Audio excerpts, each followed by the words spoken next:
Uh, I need a guy to also contribute to this. I mean, the ladies have been speaking, right? I need a guy to also tell me a few things that we learned last week and what you took out of it, right? I need a guy this time around.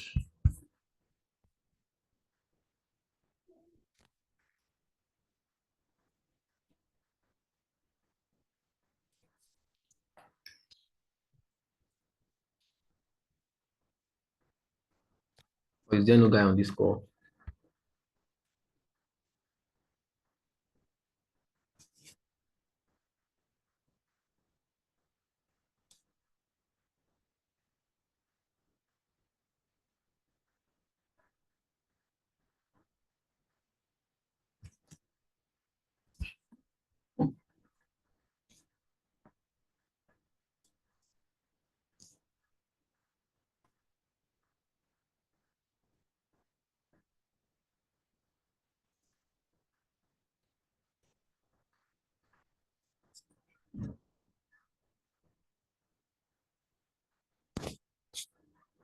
Ah, no guy is on the call.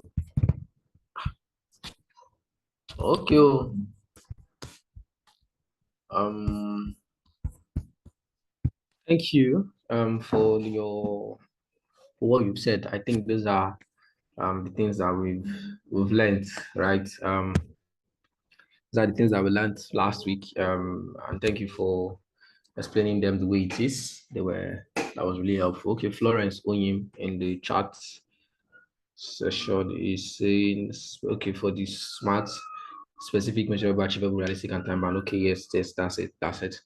Um, anyways, thanks for that. Did I give any assignments? Just to be sure, please, did I give any assignments? It's been almost a week already, and I've had a lot of classes along the way. No, sir, you didn't. Oh, okay, okay, okay. Um, all right then. So we'll move on. Let's so just a moment.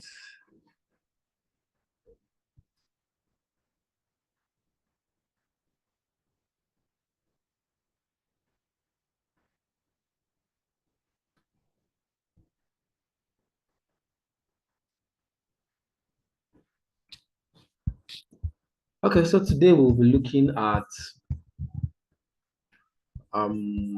introduction to um graphic design and specifically Canva. So, yeah, as much as we are not in a graphic design class per se, I'm sure that's what we're all going to say. We're not in a graphic design class. We're not supposed to be graphic designers, but we need to know how to do simple designs when it is time to do that, right?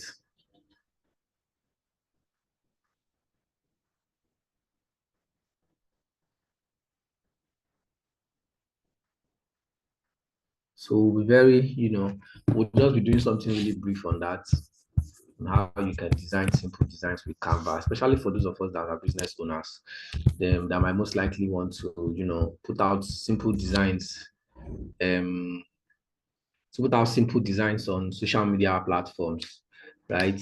And because sometimes you might not have enough money, you might not be financially buoyant enough to maybe pay a professional graphic designer to do certain graphic designs for you, and you have content, right? Maybe you're not so professional, financially buoyant to pay for most of all of these things, and you want to, still have those skills. And of course, no skill is a waste.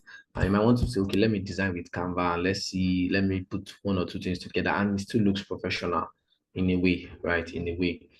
So we're going to be looking at designing with Canva today. So I'm just going to quickly share my screen because we're going to first start with, before we get into Canva proper, we'll first start with introduction to graphic design, so we can lay the foundation, and you also know the principles that guide graphic design, because there are certain principles in graphic design that you have to follow. Maybe we might not follow them to the teeth, because of course there's always the place of flexibility, but you need to know these rules and have them at the back of your mind or in front of your mind, so that You can guide your processes in your design. If not, your design will look jaga jaga jaga, right? So I'm going to share my screen now.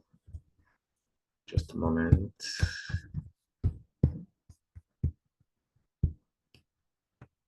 Just let me know what you can see, and if you can see my screen. I'm sure you can see introduction to graphic design. Don't know if that's what you can see. Yes, that's what we can see. Yes, yes, sir. All right, that's nice.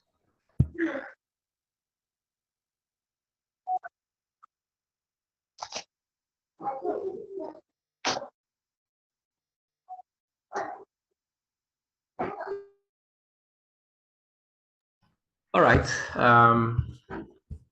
Okay. Let's roll then. Let's roll. So before I dive into this, right? Before I check the definition that I have on my own, this thing on my slide, what is graphic design to you? Even if you're not a graphic designer, if someone asks you as a layman, an ordinary man, what is graphic design? What do you think is graphic design? What would you say?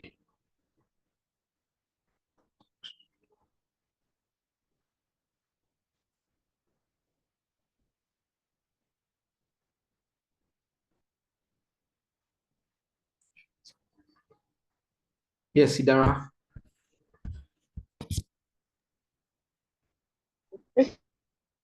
Okay. Graphic design is a picture that shows everyone what you want to see instead of explaining. It is like it is a logo that represents your company, what you want to give out, and want them to know without you writing more stories and episode. I was really struggling to hear you. Your line is breaking up.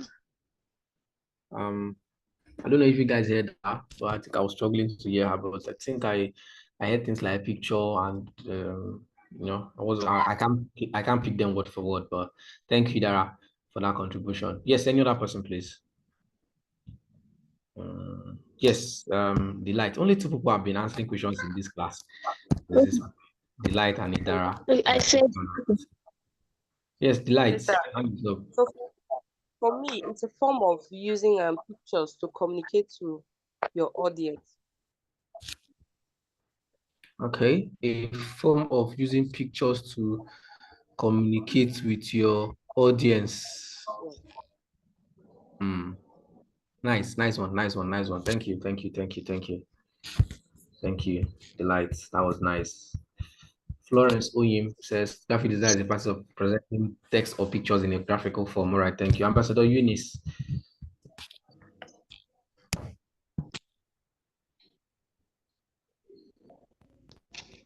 Ambassador Eunice.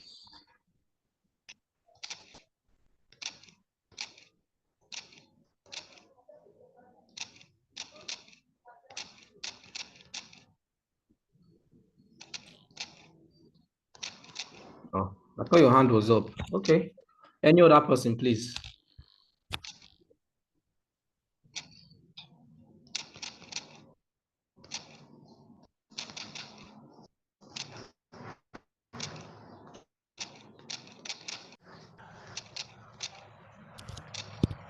Okay, let me go to the chat. Blessing Agbo says graphic design involves the use of shapes, colors, styles to communicate your ideas. All right, thank you, Blessing. Deborah Odusanya says graphic design is like a strategy used to market or pass a message to your audience. Thank you, Deborah. Elizabeth, please, if you want to type and you want to answer my questions, always type in full. I don't appreciate when you're typing graphic design and you're typing GD. No, I don't do that, please. Even if you're sending me a text message, also always type in full. All right. I'll just read what you have. GD is a picture representation of what you want to communicate to your audience about you or your business. All right. Magdalene Agba says it involves combining images, colors, and other elements to produce materials. to produce material. Oh, okay. Thank you, Magdalene. Florence Oyim says graphic design is also a visual communication by a skillful combination of text and pictures in advertisement, magazines, books, etc. Thank you. Onyechi Sandra Chikere. All these people I've been reading have just been females, females, females. Onyechi Sandra Chikere says it is a visual communication using arts and design for pictures. All right, thank you so much. Thank you so much, guys. Thank you so much.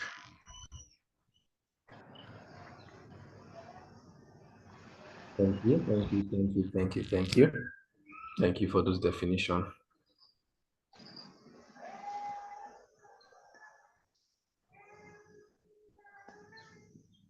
Hi, Shabazz Yusuf.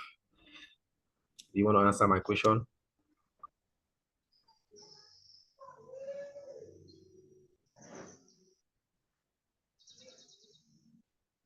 Eniola says graphic design is this is creating visual content to communicate message. All right, thank you so much, guys. Thank you for those definitions. You're all correct, right? I think all your definitions are correct. I'm gonna be honest. So I'm just gonna show what I have on my screen. So yes, what is graphic design? What is graphic design? Graphic design is a form of communication that uses colors, shapes, images, and words to create visual content that surrounds us in many forms. Is a form of communication that uses colors, it uses shapes, it uses images and words to create visually compelling or visual content that surrounds us in many forms, right? These many forms include print and digital media.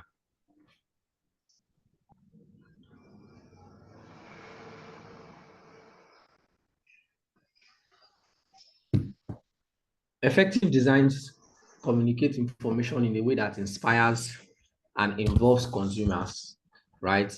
So a good graphic design conveys information in such a way that it inspires and informs consumers, right? People who are going to be buying from you or your customers, making it a critical element for a business's success.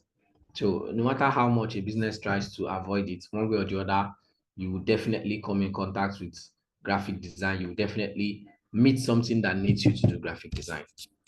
And so someone just dropped an answer. Let's check. So that's graphic design. Okay, it's a form of communication that uses colors, shapes, images, and words to create visual content. So we are using not just colors, you're not using just pictures, you're using shapes, you're using images, you're using words. You can combine all of these things together and then you create a visually compelling content that surrounds us in many forms. Now let's move forward to the next thing.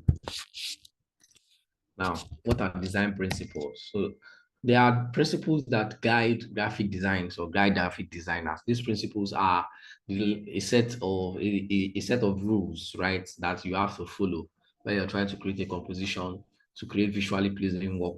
When you're trying to create a design, you need to follow some set of rules, some set of guidelines, some set of principles.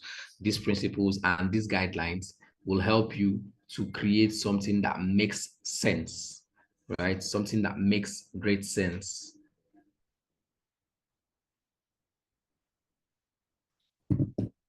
The purpose of these rules are to deliver a message in the most organized and functional way, right? You want to do your design to be decent and orderly.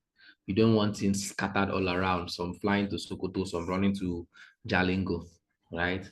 Now, while we've all seen our fair share of experimental pieces out there, it's important to know the significance of the fundamentals. All right, let's not speak pretty grammar. So now let's go straight into these design principles. I'll just go to the chat session and read a few. The last two messages I can see here. Udwa Robert says, a graphic design is a professional academic discipline, applied arts, whose graphic design is a professional academic discipline, applied arts, whose arts consists projecting visual communication intended to transmit specific message. Obina Obozo says graphic design is the art and practice of planning and projecting ideas and experiences with visual and textual content. All right, thank you guys. Thank you so much. So let's move forward to the next thing I have here. Now, what are the principles of design? We have 7 principles of design. Though some school of thoughts will give you 10 principles. Of course, they are all still similar principles, but what I have on this slide are 7 principles that you must follow. Now, principle number 1 is balance. The 7 principles of design. Number 1 is balance. What is balance?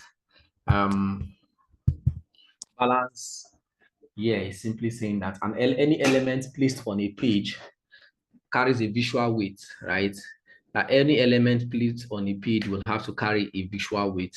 It can range from form to size, color, and texture. In order to make a design stable or have balance, the elements need to have a certain scale. So the elements placed on your design need to have balance. They need to have the same visual weight, right? So if I'm looking at it on the eyes, I should be able to see a balance. That, okay, what I can see on the left-hand side is balanced with what I can see on the right-hand side of your design. What you have on your design, the element you have, there is balanced with the other one that is on the other side of the screen. Now we have 2 forms of balance, or 2 types of balance. We have the symmetrical balance and we have the asymmetrical balance. The symmetrical balance is when the elements on the right-hand side have the same visual weight as the elements on the left-hand side, right? They are both on the same side, right? But they also have the same visual weight. Like if you look at this design now, this small illustration here, you can see that what we have on the right and what we have on the left, although different colors, they are balanced because they are on both sides, right? The same size, and they have the same visual weight. What you can see on the right,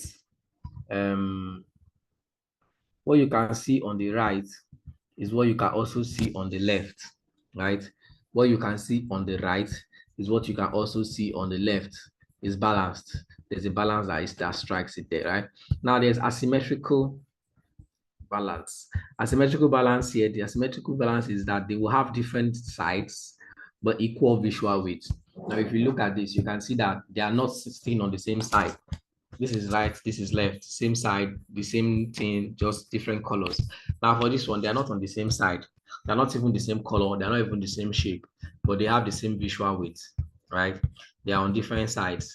But what you can see here is still practically what you can also see here in terms of visual, in terms of how it looks to your eyes. Yes, color is different.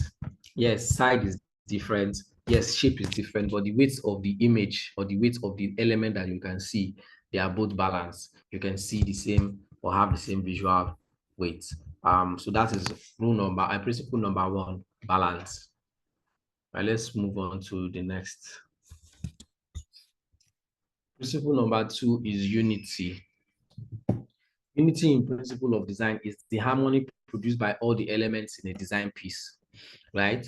The harmony that is produced by all the elements in a design piece. For instance, using similar colors that match and integrate elements using similar colors that match and integrate elements organically, making it appear as if they belong together and are not just put on a page. For instance, if we look at this now, right, you can see here that we have 1, 2, 3, 4, 5, 6, 7, 8, 6, 9. Now you can see that these things we can see here all have unity. There is a harmony in the way they are placed. So unity is the harmony that is produced by all the elements in a design piece, right? For instance, now we use similar colors that match and integrate elements organically, making it look like they appear together and not just put on a page. You can see that these are all the same shape and these are all the same size. And you can see the unity that they have. Unity in the sense that they are the same shapes, yes, the same size, yes. They are also evenly spaced. They are also evenly spaced. Pay attention to the spaces in between. Evenly spaced, giving it a form of unity, giving it that harmony, making it look like it is well put together and not just thrown around, right? So you can see that it gives this some form of unity. Okay, so that's principle number 2. Number 1 is balance. Number 2 is unity. You want to ensure that the elements that you have on your design are in unity. There's a unified motion at which they are going. Let's see element number 3, contrast. What is contrast? Contrast refers to the level of difference between design elements in order to create visual hierarchies. The variation makes certain elements stand out more than others. You can apply contrast by using colors, textures, size, and shapes. Now, contrast here means that you want to create a visual hierarchy. When we say we want to create a visual hierarchy, you want one particular element or certain elements to stand out more than the others. For instance, where I was yesterday, they were talking about painting, right? They're talking about painting. I think that was even at the office, and they're trying to do. They said they want to paint. So people were asked to make suggestions, right? And according to what I learned, there should be a kind of a hall of fame where they are going to do the painting, right? Now, in order for the hall of fame to stand out, so that let's say if I'm passing through that particular place, maybe a balcony, a small space, and I'm passing through. In order for that hall of fame to stand out, that means achievements, those are kind of achievements that maybe you have achieved, the company has achieved, the organization has achieved. It doesn't have to be the same, it cannot be in the same visual weight with the color of the paint. It's going to distort it, right? So if the color of the paint is going to be darker, so that the Hall of Fame can be bright if it is going to be bright, right? So that's like saying you want to give it a contrast. You want to ensure that there's a visual hierarchy so that this particular one stands out. If I'm seeing every other thing blue, and then there's one particular element that you want me to see to stand out, it can now stand out in a different form. For instance, here now you can see we have color contrast and shape contrast. If we look at this, you can see all of these colors are the same. They are all the same shape, but there is one with a different color. Why? Because this is what they want to stand out. This is what they are giving a visual hierarchy. Let's see this one. They are all the same, but I want you to see this one for something, maybe for a particular significance that it carries. And then there is this other one that is shape contrast, where all the shapes are square, but then there is one that is circle, right? And that is a shape contrast. You are saying, okay, they are all the same, they are all square, but this particular shape is different. There's a reason why the shape is different. We want to give it a particular visual weight, right? So this is the hierarchy, shape contrast and color contrast, right? We talked about rule number 1, balance. We talked about rule number 2, unity, and this is contrast. These are the principles that will guide you when you're doing your designs. Now, principle number 4 is emphasis. Emphasis, more like contrast, in some way, is a strategy that is used to get the viewer's attention to a specific design element, right?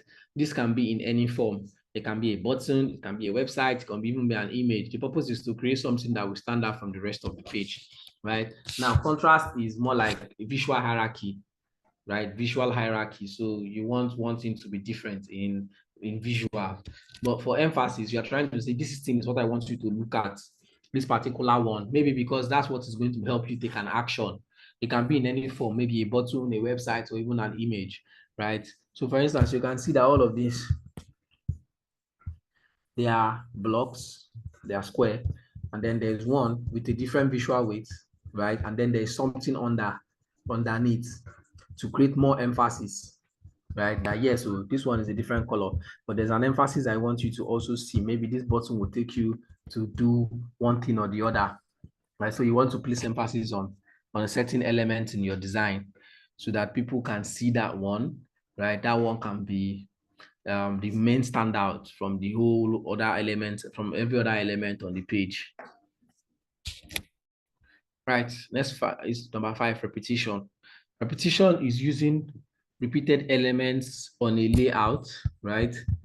It can be pleasing to the, so that it can be pleasing to the viewer. It is repeating a single element through the design, right? It's called a good repetition of lines because it creates a certain consistency. Okay, so it's repeating a single element through the design. Repeating a single element.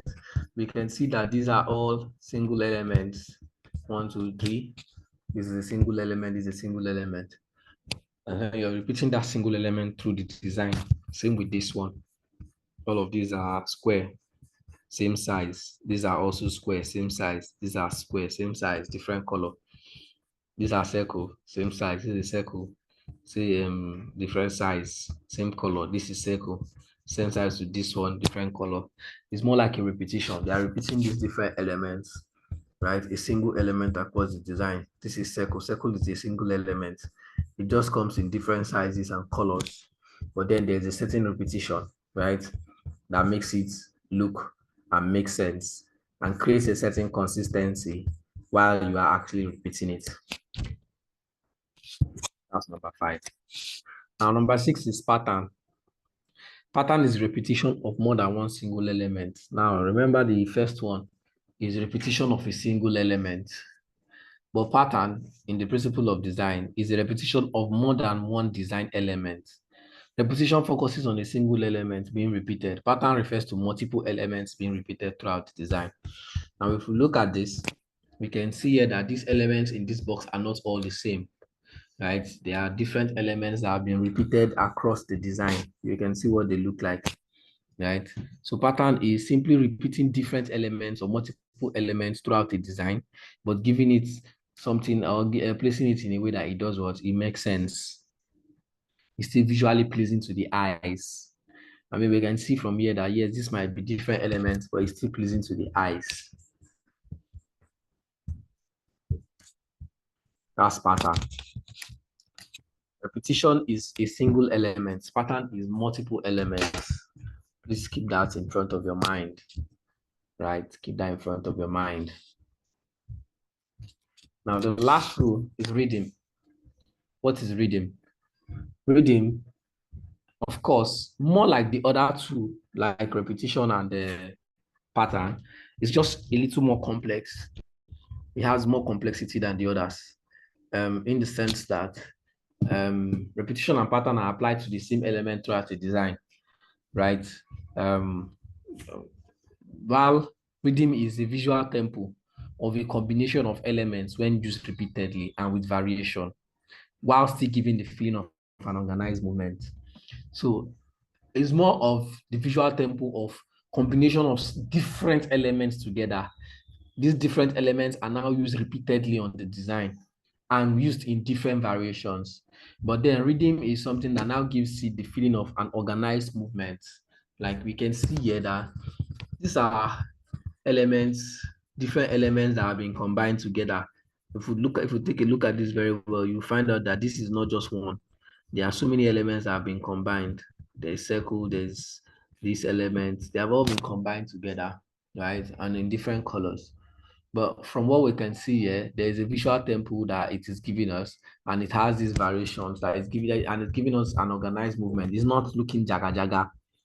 It's not looking scattered. It's not looking tattered. It's still having that feeling of an organized movement going forward. So that's reading. It's a little more complex, yes, than repetition and pattern, right? Because pattern and repetition, of course, is the repetition of a single element. Pattern is multiple elements. While this one is the combination of elements, right? Multiple different elements when used repeatedly and in different variations, but gives the feeling of an organized movement so that you're looking at it and then it has rhythm. So you know when, let's use, for instance, let's say for instance, let's use people that sing now, for instance. There are different different voice melodies that come together. So one person, 2 or 3 people might be singing treble, one person might be singing alto, 2 people might be singing tenor, one person might be singing bass, another person might be singing baritone, some other person might be singing soprano. It depends. And then they now bring all of these people together to sing and compose a song. And when they compose a song that has rhythm, in the sense that the way their voices are being blended together, although differently, they are singing with rhythm. Right, rhythm is they organize their tune so that it makes sense, right? It makes sense and it's organized. So that even when you're hearing the blend of the different voices together, you're enjoying the melody that comes with it. You're not saying, oh, this one is singing off key. Oh, somebody's singing off key, 2 people are singing off key, and then there's no melody in the song. So That's how this rhythm works. It's applying different elements together, right? Giving it a visual tempo, and then making it have the feeling of an organized movement. These are the 7 principles of design. Number 1 is balance. Number 2 is unity. Number 3 is contrast. Number 4 is emphasis. Number 5 is repetition. Number 6 is pattern. And then the last one, being number 7, is rhythm. These are the 7 design principles that guide graphic designs to have visually pleasing and compelling graphics.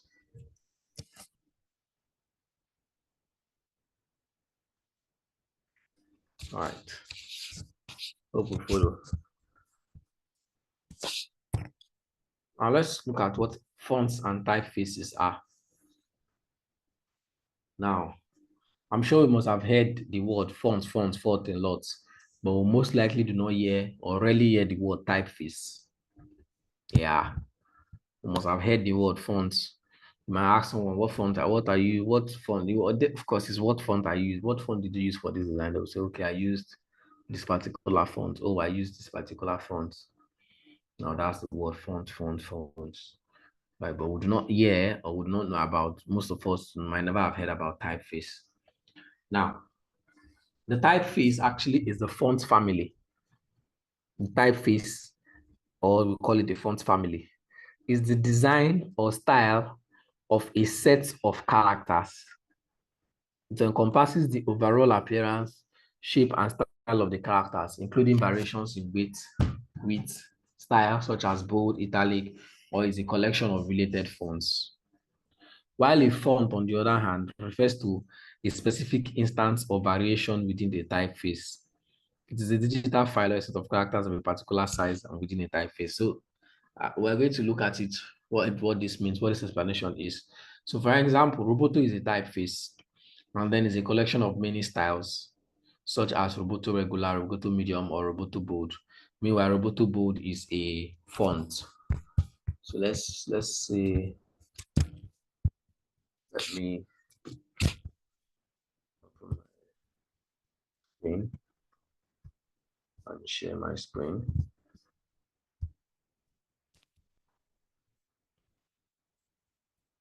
So for instance, I'm going to share this my Canvas screen so you can see what I'm saying.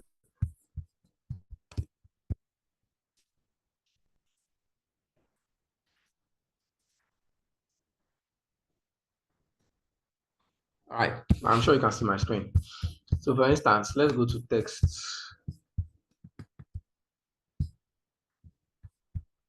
Let's use this. Now, the font for this is Rubik. That's what we'll call it, right? This is Rubik. And then if I click on Rubik, now, Rubik itself is the font family, right? It's the font family or the typeface.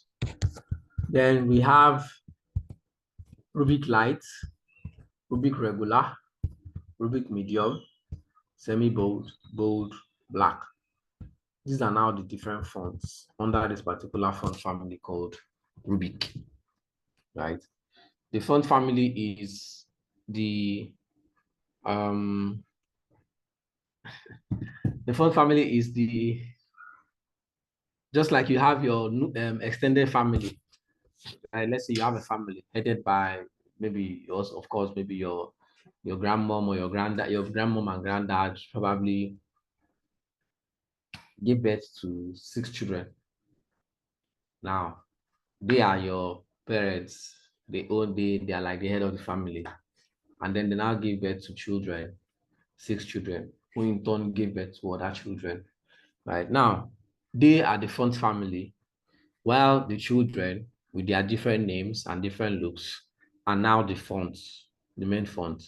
So Rubik is like the font family, And then under it, we have Rubik light, Rubik regular, Rubik medium, Rubik semi-bold, bold, black, right? And I think it's on semi-bold.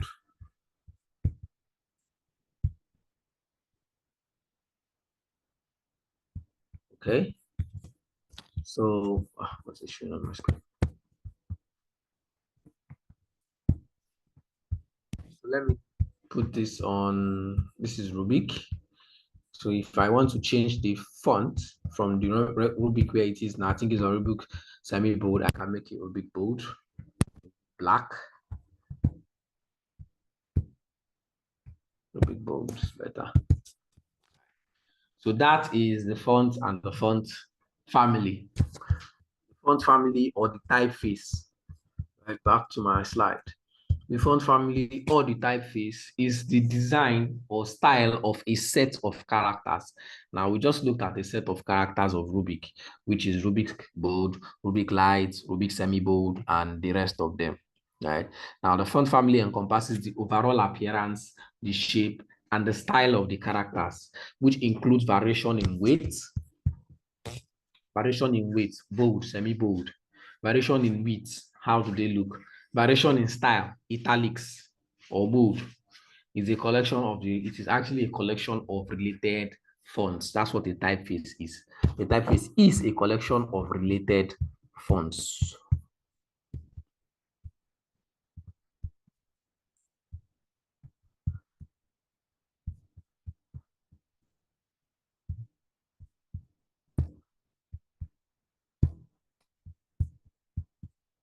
So let's see, for instance, let's look at something else. Now, if we go and search, yeah, let's say we even search for Rubik, go on again.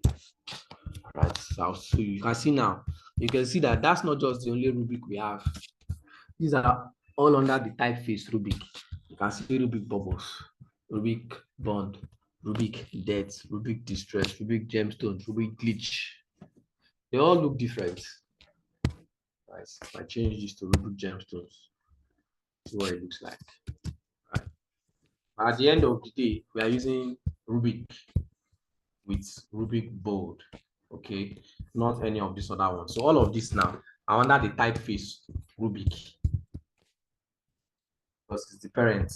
And then we now have the fonts like the one that we use, which is Rubik bold. Sorry, my screen. So I'll go back to sharing my slide screen.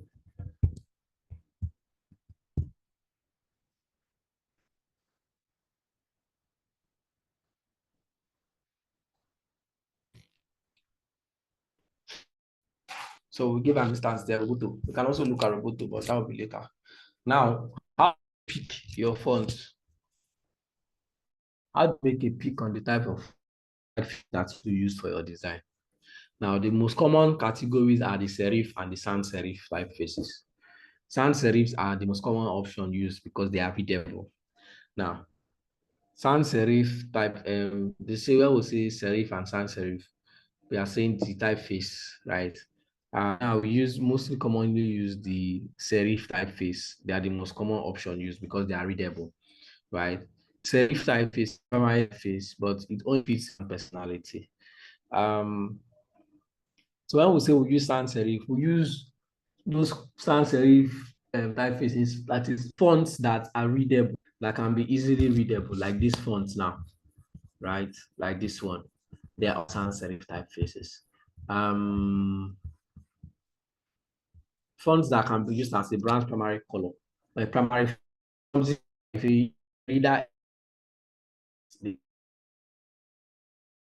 is right, they are always the primary in the sense that they are going to be the mostly used. They will be that users will be able to see so that they can be able to read.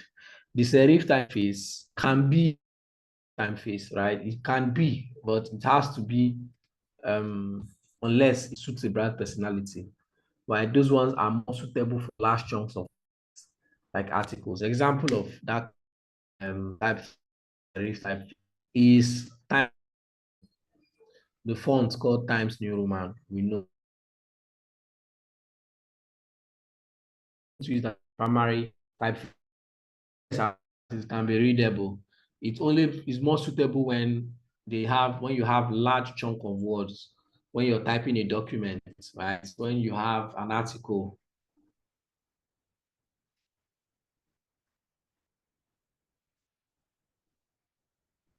That's where they work the most, right? Those typefaces, that's where they work the most. And then there is now the other type of typeface that's called script or handwritten. Script, handwritten, or calligraphy.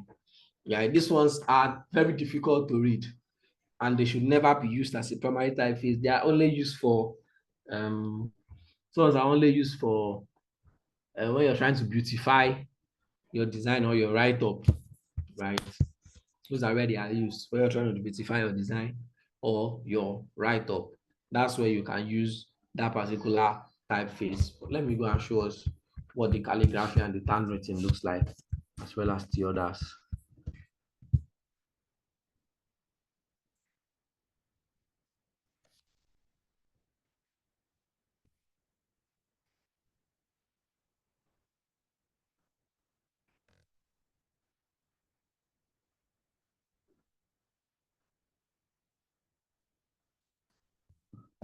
Now, if I say, for instance, this rubric is a sans serif, it is easily readable. It can be a primary font. Poppins, you can see Poppins. Poppins is also very easily readable, right?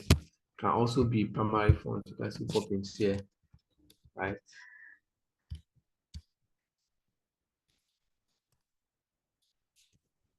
Then we have Times New Roman. Let me add another text somewhere. Let me add a new copy of this design. Let me duplicate this one. Remove all of this. Let me use this text. Now, if we use Times New Roman, see why it is not good to be a primary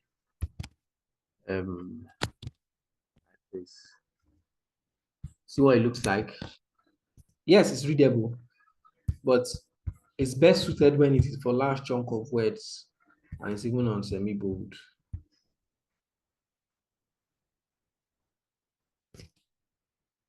Right? So you can see what Times New Roman looks like. So this type, they are under the serif typefaces. They are not very good for primary fonts, right? Unlike when you can see what this looks like. Now let's duplicate this. Let's duplicate that text and let's keep it side by side.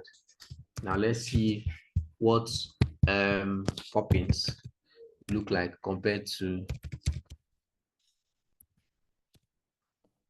Times New Roman when used for a design. You see.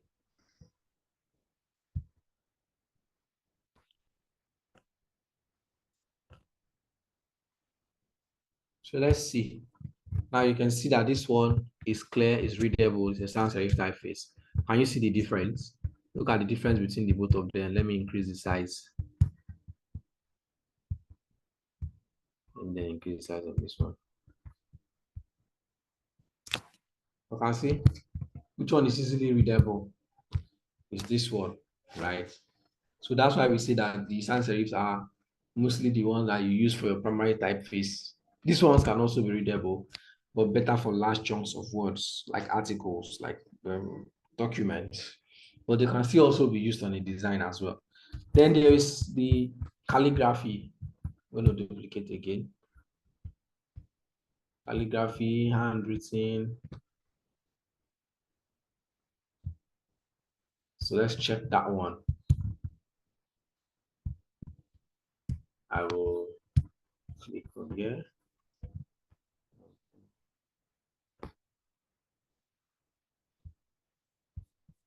So let's see calligraphy. I'm going to search for it from here. Do calligraphy. Now this CY, they shouldn't be used as a primary. What they look like, they should never be used as a primary typeface or font. See, So it's not readable at all. Somebody will struggle so much to read it. If I change it to this is calligraphy. Now you can see what it looks like. If I change to this calligraphy, if I change to handwriting, still the same thing.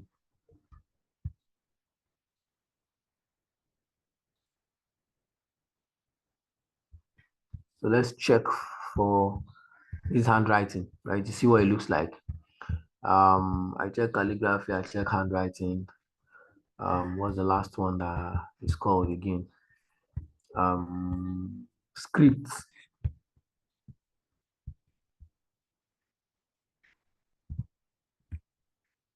Okay, so that's what it looks like. Hold on, I'll be there in a jiffy. Yeah, so that is handwritten. Let's say script, still the same thing. They are all under the same script. Scripts. See what it looks like. It's not readable at all. They are not readable, so they are not advised to be used as a primary typeface. I'm using Canva. So that's how you choose your typeface that you want to use for your design.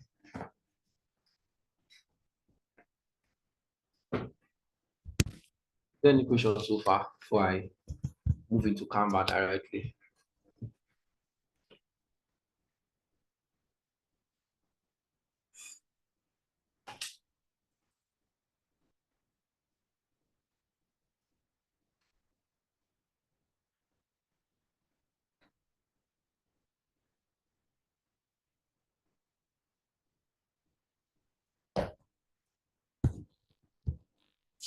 Okay. No question. All right. Give me a moment. Let me go to the home section of Canva. I'll delete this.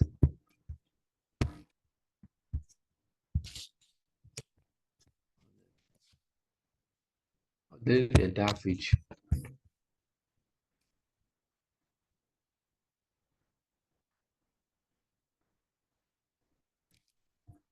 So I'm going to, I've deleted that. I'm going to open a.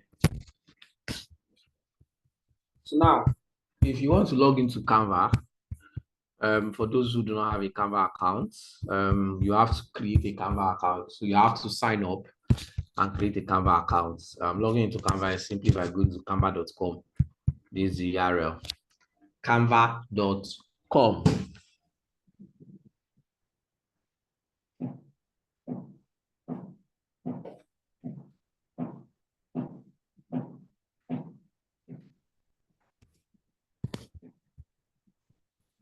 So when you go to canva.com, if you're opening it for the first time, I don't think I have any account. This one, I'm already here. This is my own account.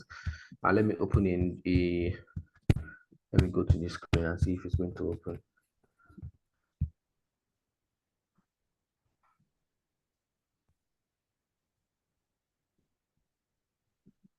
If I go to canva.com,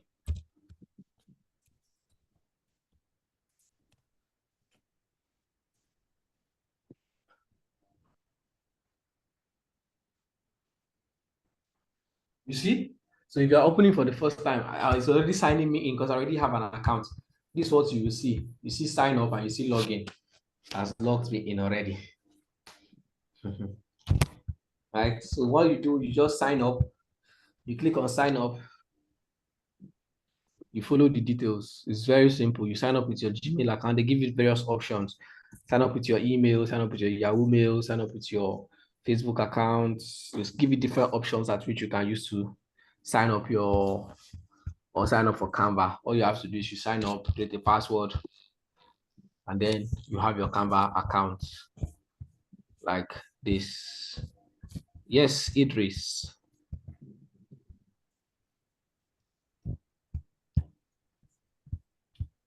Idris Ayuba, your hand is up.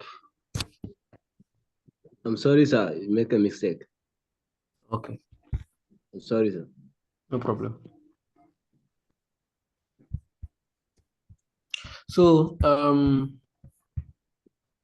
when you sign up, you're going to have your account looking like this. You will most likely not see anything at the bottom part of the screen like this because, of course, it's your first time of signing up on Canva. So you will not have you can decline the cookies, right? You can also, so sometimes they have, some sites will give you different kind of cookies. They will show you um sometimes give you different kind of cookies. Some will tell you that some of them are remarketing cookies, some of them are performance cookies. So if you see that option, you can choose the one you want. If you don't, you can decline the cookies if it still allows you to. Some sites, even if you decline the cookies, if you decline cookies, you will not be able to access the website. So, and if it's something you want to do and it's very important, you just accept the cookies and move on. Especially when you know that the site is not a dangerous one, when you are fully aware, right? Okay, so let's look at the Canva. Now, this is where you find your Canva account. So for the first time, of course, I'm using this account. I have a Canva Pro on the other account, but this one, you can see is a free Canva. You can see try Pro for free for 30 days. So when you are creating your account for the first time, they will give you a Pro for you are going to be using the free Canva account. So you're going to be limited to a lot of things. When you see this crown, anywhere you see this gold crown, you will know that you cannot use that particular function or that particular thing, right? You can't use that particular function or that particular thing because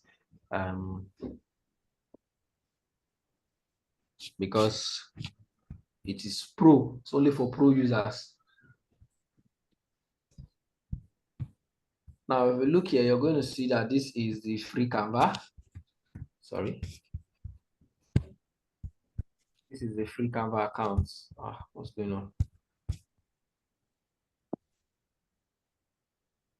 This is a free Canva account, right?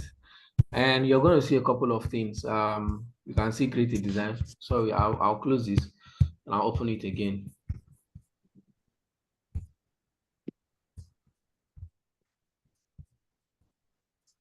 Your hand is still up.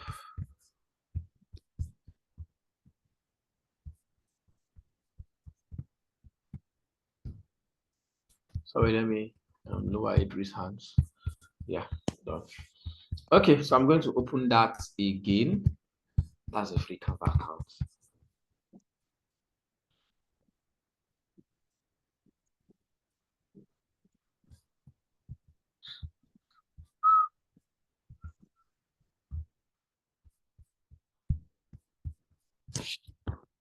Canva.com.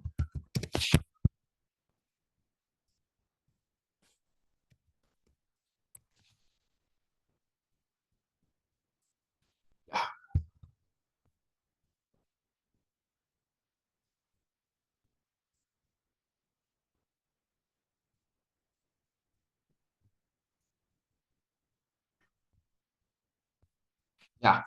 So now this is it, right? So you have your free Canva account. You can see a design spotlight. If you toggle by it or put your mouse on it, you're going to see different functionalities or different things that you can see or achieve with that particular function. You can see here there's visual documents, visual suites, docs, presentations, whiteboards, PDF editor, photos and videos, print, marketing. They are under different categories. And the things they are spotlighting some of the designs, right? Some things you can actually use the design to or use Canva to design. You can see visual documents, you can see photos and videos, right? You can see prints, you can see marketing. Then there's education. Oh, what did I do? There's business. You can see Canva Enterprise. So these are their different plans, right? These are their different plans. Canva Enterprise, empower your organization with an all-in-one workplace solution. So they offer enterprise solutions where you can be able to pay for Canva and use it for people in your organization, right? In your business, in your company. Then there's Canva Teams. This one is a transform teamwork, grow your band and simplify workflows. This is simply using you or more people working together on the same Canva accounts, all of these stuffs I have here. Then there's education, right? Canva education, where the Canva for marketing teams. Yeah.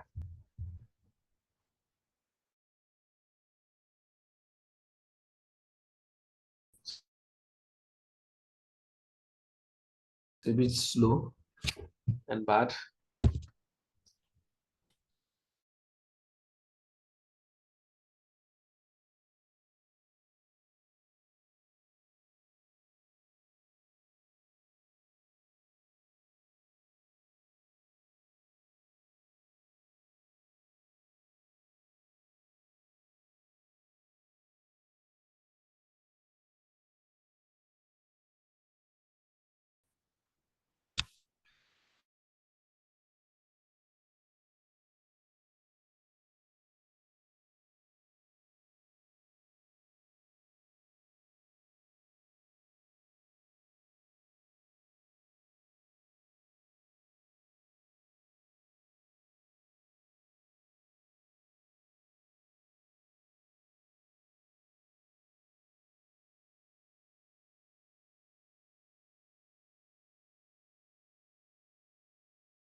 I'm sorry if you're saying anything, your mic is off though.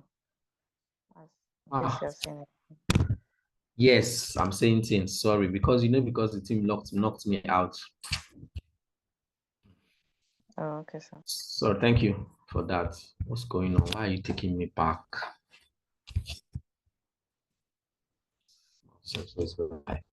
So yeah, you can see this is the home session, the home screen where you can see your home session. Now, if you have any recent design, you see them on that here. You can see recent designs. And this was for a class as well. You can see recent designs. So any design that you have worked on, you'll find them here. Now they're also giving you suggestions of things you might want to try, and you that to start afresh to design. Now the Canva gives you access templates. So they already have design templates on Canva. Design templates that all you have to do is you pick a template that you like, that suits what you want to achieve, and then you begin to edit the templates. Take out pictures, put your own picture, take out text, put your own text. It's that simple, right? But you can also design from scratch. However you want to do it is your choice. But Canva helps or makes the work easier for you by giving you some of these templates, although most of them are not free. Now there's create blank. So these are where you can create anything from scratch. You can see different things you can create: mobile video, presentation, Instagram post, square, resume. You can create a CV, flyer, poster, portrait, logo, video, thumbnail, YouTube thumbnail. You know that those pictures are appear on YouTube where before you click on the videos.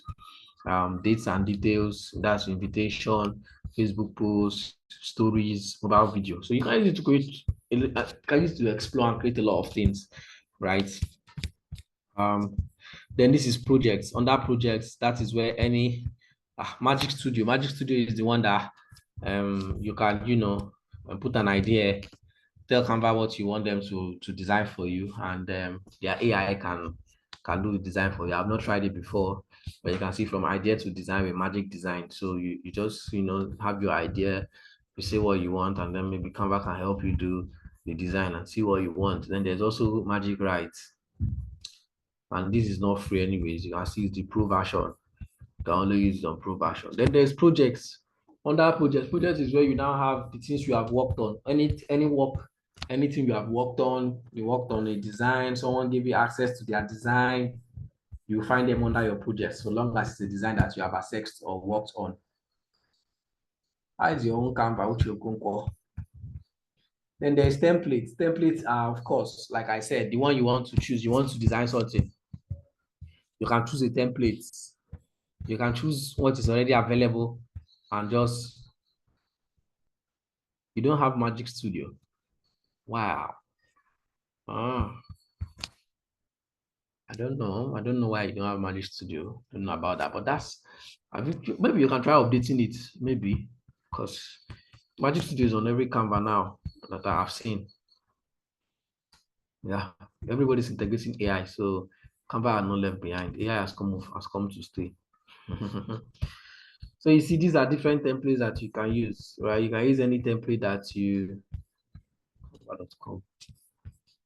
You should be able to see Magic Studio. Well, anyways, we're not going to use it, sha. So just pay attention. So you can use any of their templates, right? You can see animated social media you can see a video that they have for animation. So you can always use the Canva templates that you want to use, right? Those are templates. Then there's brand where you can put in some of your brand stuff, but it's not free. Then there's apps as well where you can integrate other apps with Canva. Now if you want to create a design, let's go home. You want to create a design, you want to start a design, you can simply go to this tab where you have create a design and click on create a design.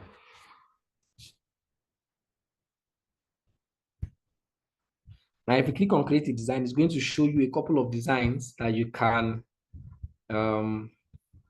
create. You can see doc, whiteboard, presentation, Instagram post, square, resume, flyer, poster, portrait,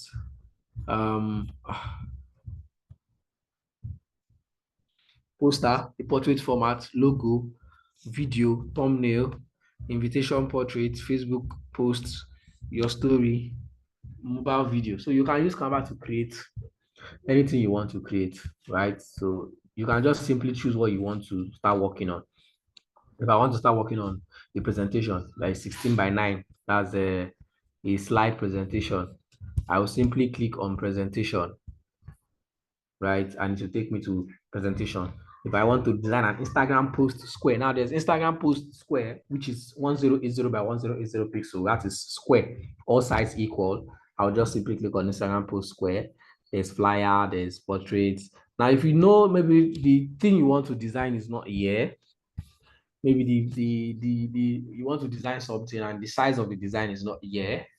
Let's say, for example, maybe you want to design something for a blog post cover image or an email cover image, and the size of the design is not here, but you know the size of the design, right?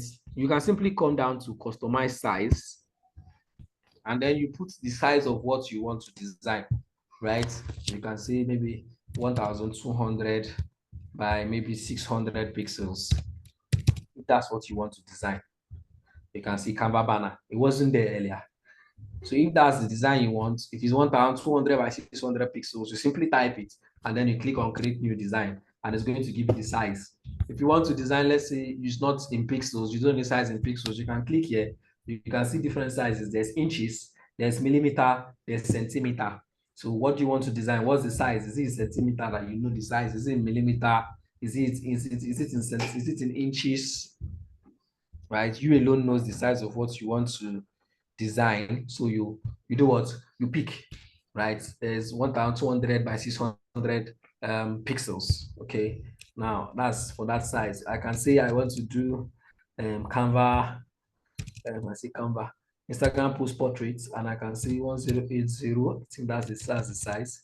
1080 by 1350 pixels. You can see Instagram post portrait, right? And it will give me that. So I can just use that as my customized what design. So let me try using this now. If I click on the new design, it will open a document for me, right? And you can see that this is the name of the design. So at the moment, the design is an untitled design. So I can decide to change the name. I'll come here so that I can be able to easily identify the design when I need it. See where I went? So I went to file and then I clicked on the name. So if I leave it now, you can see it has gone back to unknown design. This is the name showing at the top here. Unknown design 1080 by 1080 pixels. I can still type the name from here, a new name, right? I can still type a new name for name the file here. I can come here, I'll click on this, and then I'll call it test design YTP. Right, see now the name has appeared here, test design YTP. So that's now renaming my design so that I can easily identify it. Maybe if I want to search for it when later on, I can easily identify it among the tons of designs that I might have. Right now, you can see that it's an Instagram post portrait, and you can see a lot of templates that are here. And although it's giving us mostly CV templates, right? You can see templates that are here. We can simply take a template and edit.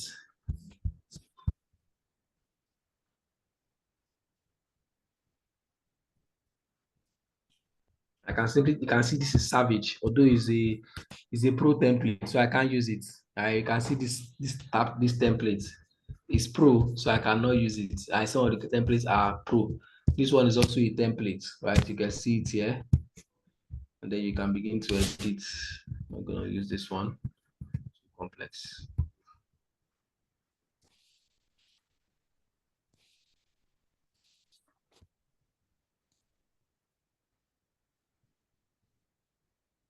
So I'm deleting everything here.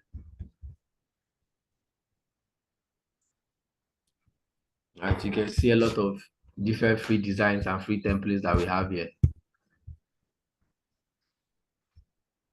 This is not pro version. This is not pro. Magic Studio is pro, but it's not. I'm not using pro Canva.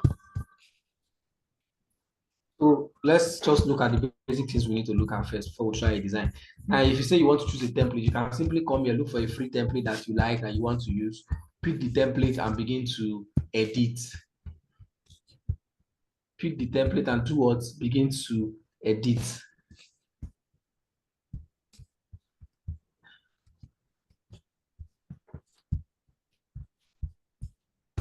Right, so now let's say we don't want to pick any templates, we don't want to edit any templates. We just want to, let me just use something to show us, right, what we can do with Canva first and some of the settings you might need. So to change the background of an image, you can see now that the background is pure white.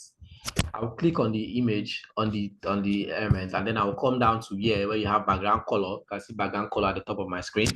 I'll click on it, and then I'll simply pick the color of the design I want. Is it black? Blue? Depends on your brand color, right?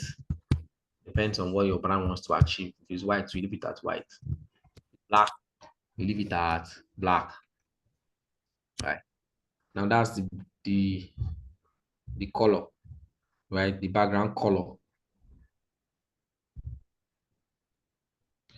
Then we can also do, for this background color, there's a place for you to do what we call a gradient color. You can see solid color. I can begin to move my color palette to look for a color if I don't find any of them down there. Once any color you choose will appear at the top of the screen here, where you have document colors, right? So I might look for another color and use. Now, there's a place what we call color gradient. Color gradient means I want to use more than one color as the background. I want the background to have more than one color, right? Not one color on the background. I'll just come down to that place. I'll click on this place, this add new color, and it will open up for me, and then I'll switch to gradient. From solid color, I'll go to gradient. You can see that's automatically added a color for me. I'll now choose the color I want to use. Right? You can see this is what color 1. I can change color 1, or I can change color 2. So I can decide to say, okay, I want to use this color, or I can decide to say, okay, I want to use blue. Blue, and let's say maybe who is marking my screen? Just look at how you destroy my screen.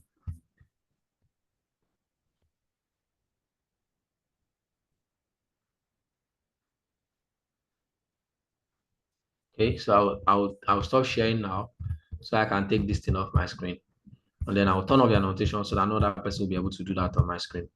I'll start sharing again.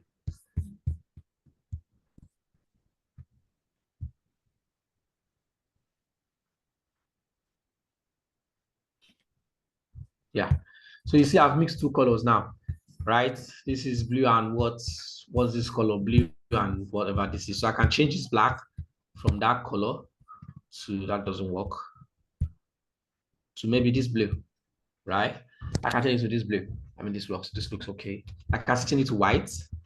If it's white I want to use, right? I can change it to blue, right? So I can change the gradient. Now I can also make the gradient look the way I want it to look. I can add more than 2 colors. I can add 3 colors. I can add 4 colors. If I want to add another one, I can add another color. You see what it looks like now. I can add another color up to 5 colors. I can add up to 6 colors, 10, 7 colors. You see, but of course it doesn't make any sense like this. So I'll remove this one. Remove this one. I'll remove this one. I will also remove this one. And this is the color. These are the 2 colors I chose. Now I can decide to change my gradient format. So you can see now it is left and right. I can decide to make it up and down. You see, that's changed. These are the style, different styles. The gradient style, I can decide to make it, like this. I can decide to make it like this, the center, depending on what I'm designing, depending on what suits me, right? Let's make it like this. So it depends on what you are working on and what suits you. So that's where you can actually play with colors for background alone, right? For background, right? I can change the color for my background.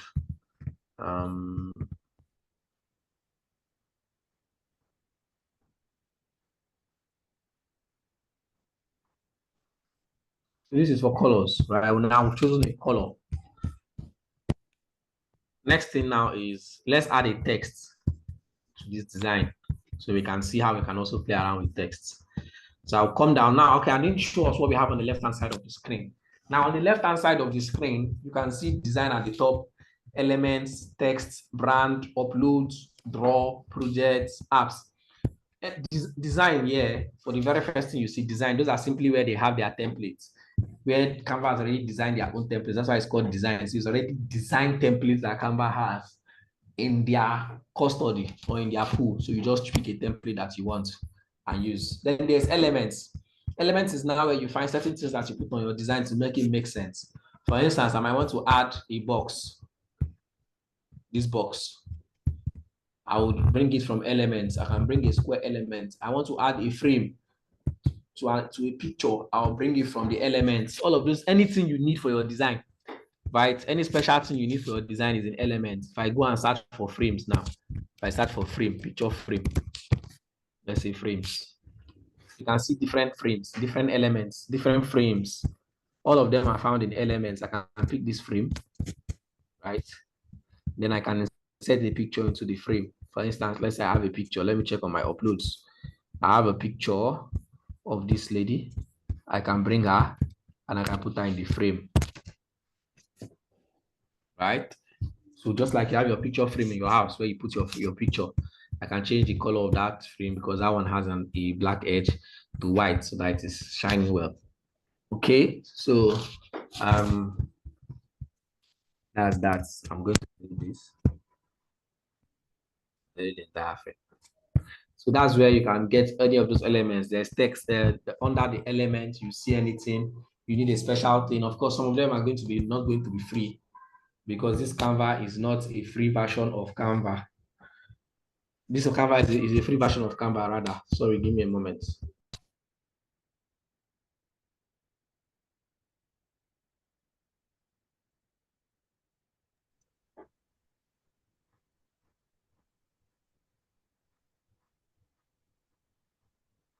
Okay. It's not.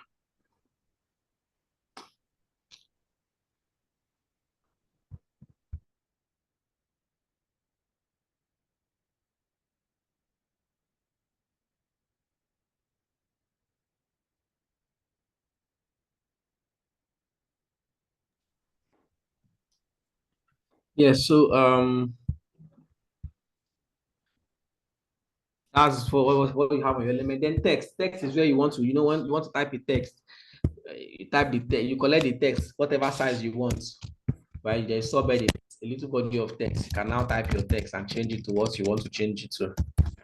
Then you can now change the font if you have to.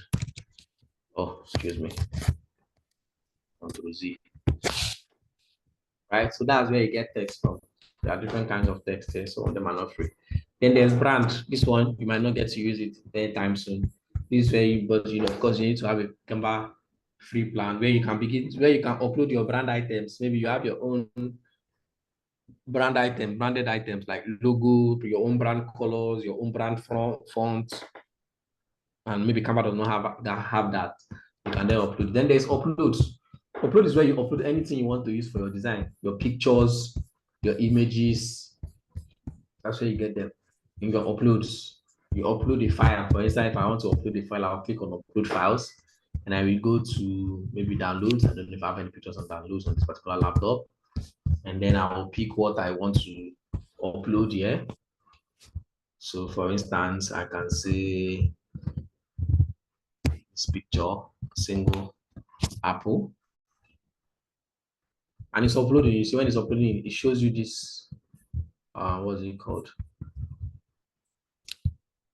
Now you can see this app automatically been downloaded here, brought into this place. So that's it. Right? This images, their background has already been removed somewhere. That's why it's appearing like this. So that's why you upload what you want to upload on Canva.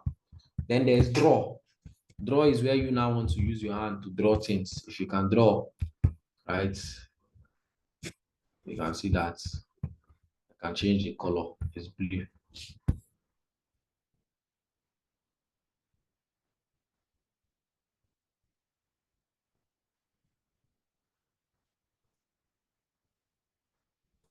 So you see, I can use the draw to draw anything I want to draw.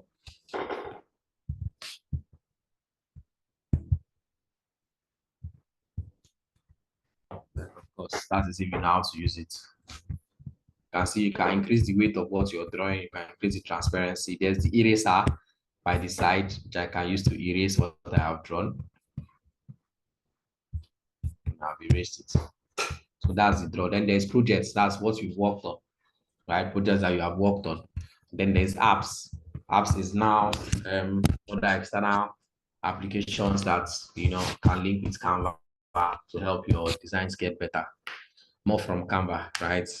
Other things that you can get from Canva. You can see charts, you can see photo board, create, so many other things, image upscaler, all those other apps that Canva can integrate with to make a design better. The eraser.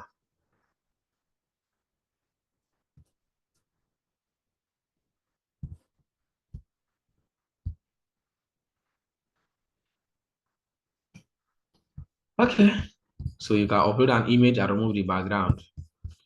So let's now type a text. Just so I show us what we need to do before I will come back and do a design. So I'll type for text. Let's say I type YTP 4. I don't know if it's 4.0 or 5.0, whichever it is. Let me see 4.0. Which one is your YTP? What's your YTP code? Now the default text is always Canva Sans. The default text is always Canva Sans. So I'll simply click on this and I'll change to it is a font. Remember, a font that I want to use as my primary font. I use 4-pins. And it has changed it to me for 4-pins. Right? So this is where you have text. Now for my text, I can reduce the size, the font size by either tapping on this minus at the top, increase it by tapping at the plus, or I can decide to type the font size I want. So if I want it to be 45, I'll just type 45. I increase it to 45 for me. If I want it to be 100, I'll just type 100 and it increases it to 100 for me. And then there's my text color. First things, so my text color is black. If I want to change this text color from black, I will come here. You can see at the top here now, you see where you have A with colors under, with a rainbow under. I tap on it and then I choose color. Now for text, you cannot do text gradients. Remember for background, like this one, we made it a gradient background, 2 colors. But for text, it's going to be just 1 color. You can't do a gradient for text. So I'll choose a color that will work. So I can decide to use white color, or whichever color that works. Right now, that's where you have colors for text. Then you can also add, you can make this text bold or unbold. I can unbold it if I click here. Sorry. This is bold at the top. I can decide to make it unbold or bolded. I can italicize the text. I can underline the text.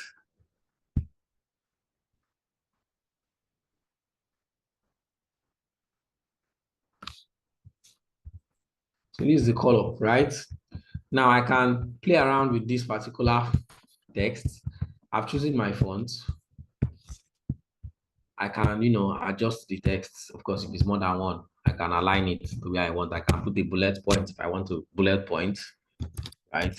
Now let me see. There's also effects. Effect now means I can, play around this text. I can give it a shadow at the end. You can see there's a shadow at the back now. The shadow, I can decide for the shadow to be black. You can see what it looks like, right? You can see white and then black at the back. This little shadow. You can see different ones here, which you can play with. I go back to effect again. You can see none. If I choose none of them will come out. If I choose outline, it's going to give me an outline.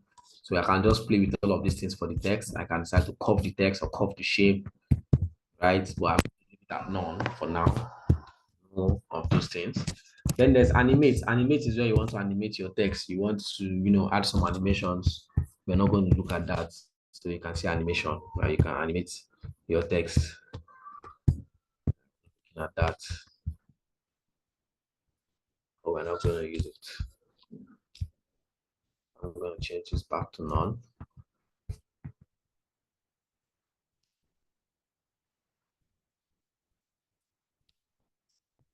I'll remove the animation. Right.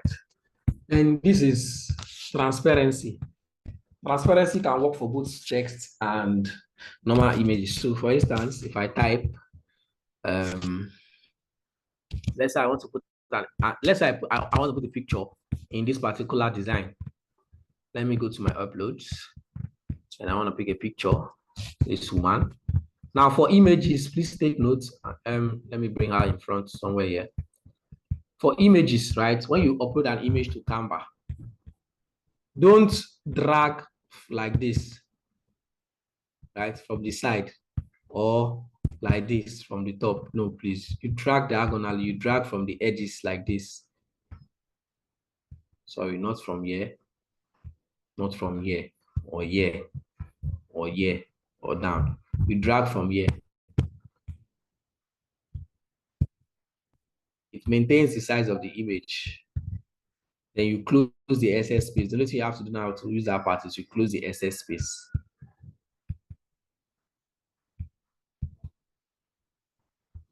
All right, now this is this lady, this chef at the image, and I placed her at the back, right? Now I want to make her very light.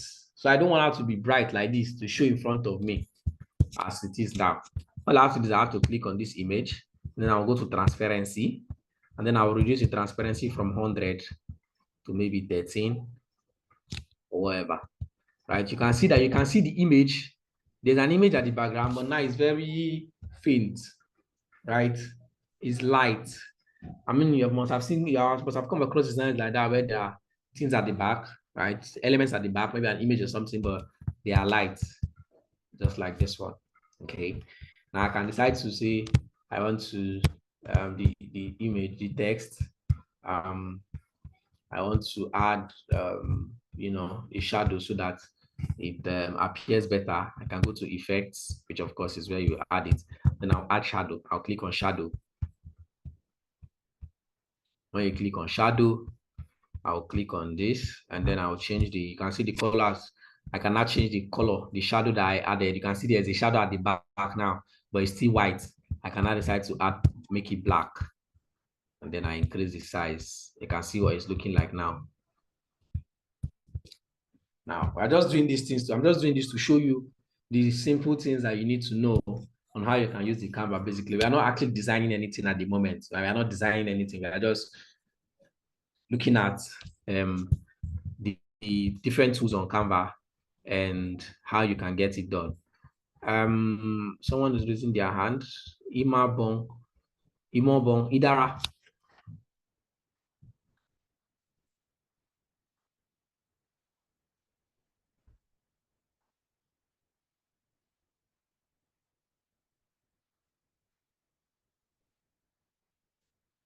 Idara, are you there? No.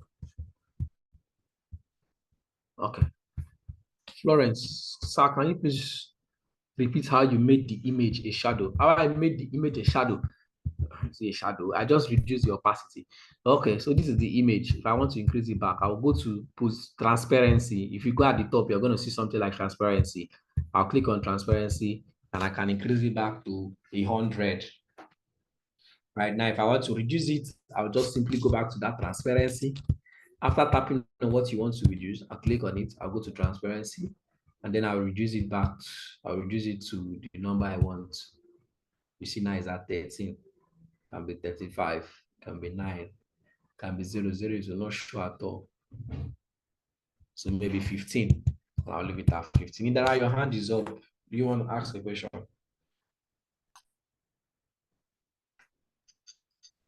Yes, sir. I want to ask a question, sir. Ask, please. Please, sir, what if I want to make her head? Okay. I want to ask what if I want to make her face more visible and let's say from her chest, make it transparent. How will I go about it? You want to make her head more visible and from her chest transparent. Yes, sir.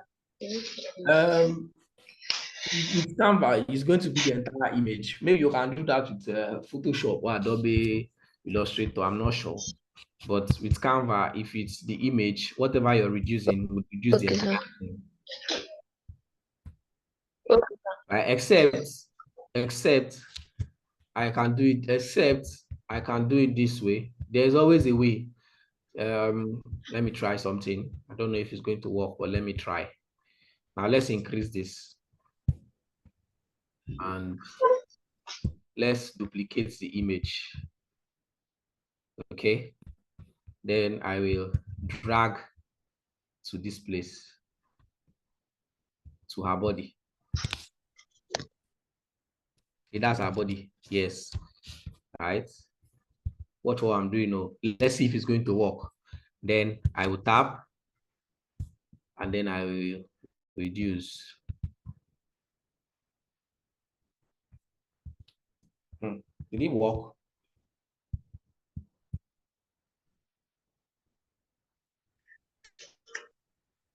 Didn't really work. I think you are getting it. But it's not working. If you look here, you're going to see that it's obvious that it was cut. Right. So there's always a way, but sometimes the way will not work the way you want it to be. Okay.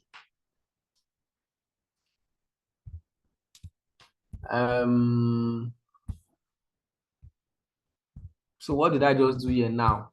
Everybody's asking. What did I just do here? So what I did is I simply duplicated the image. Let me increase this back. Let me remove this one. Let me increase this one.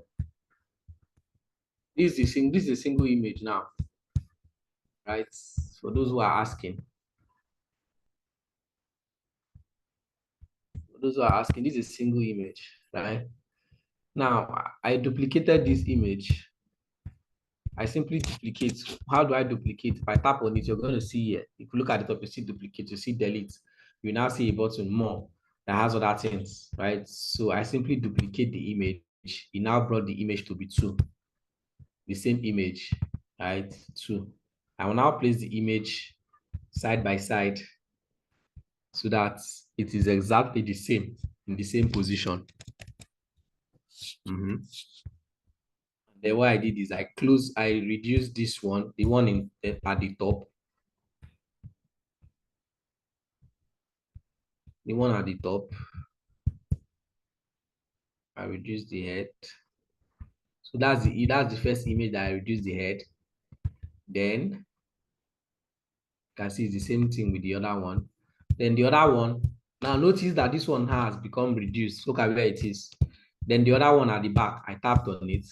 Then I clicked on transparency, and then I reduce the transparency to 16. But you see how it's looking. But maybe if I reduce, someone said if I reduce this, it might work. So let me reduce this a little. Still didn't work. Except there's going to be something like here. Even the write-up will not even allow it to show it.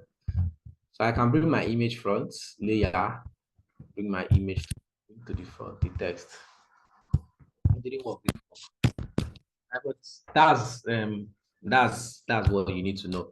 So remember how I added the this thing to the back, to the shadow to the text. You just go to effect, and from effect you can see a shadow.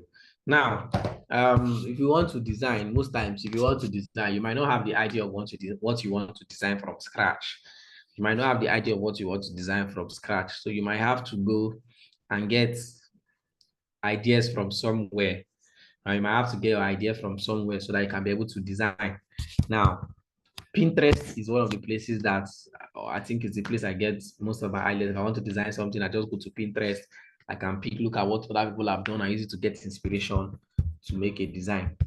Right now, let's go to Pinterest and let's look for a design.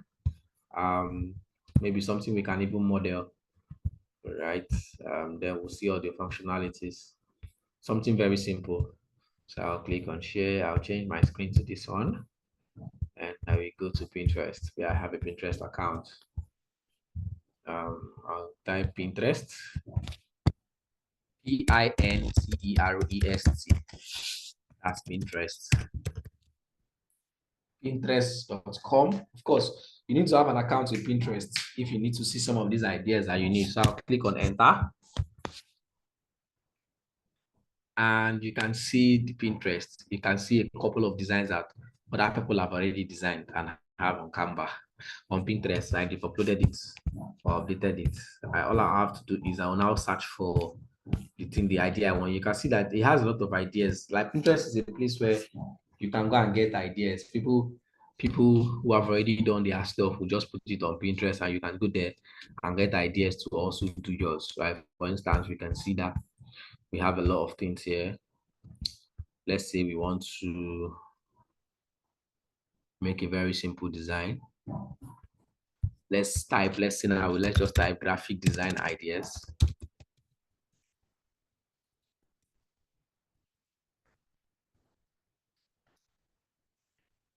Now you can see a lot of designs from other designers.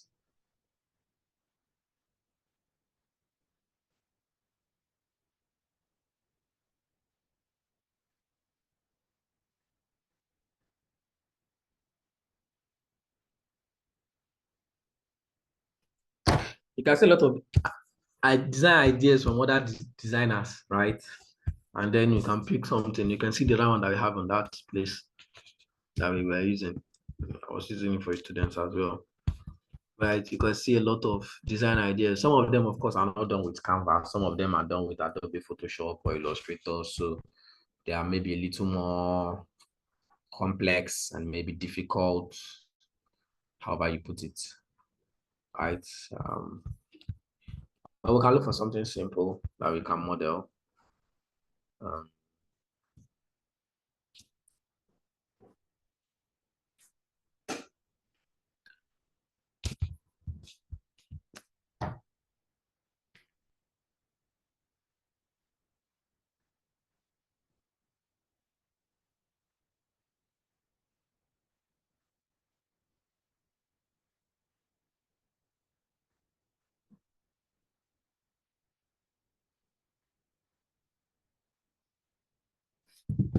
We can look for simple design. I'm seeing Bible study here. Let's see.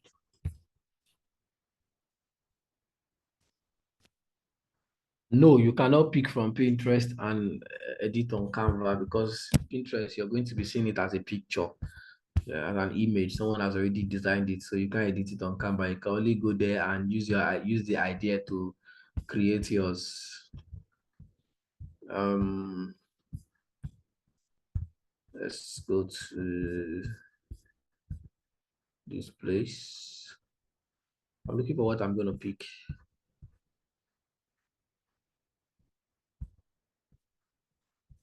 I want to look for something simple so that we'll not say it's complex.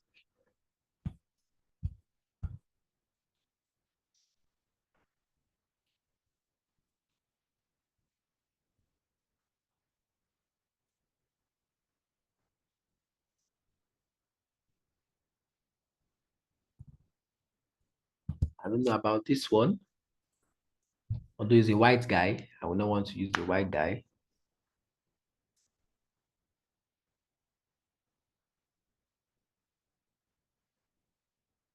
But this is very simple. This is too simple. What do you think?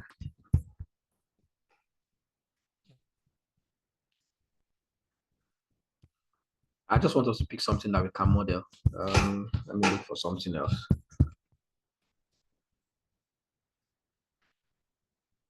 How do you remove background from Canva? You need to have a Canva Pro. That's the only way you can remove image background on Canva. Canva, the free Canva doesn't allow you to remove background, so it has to be Canva Pro.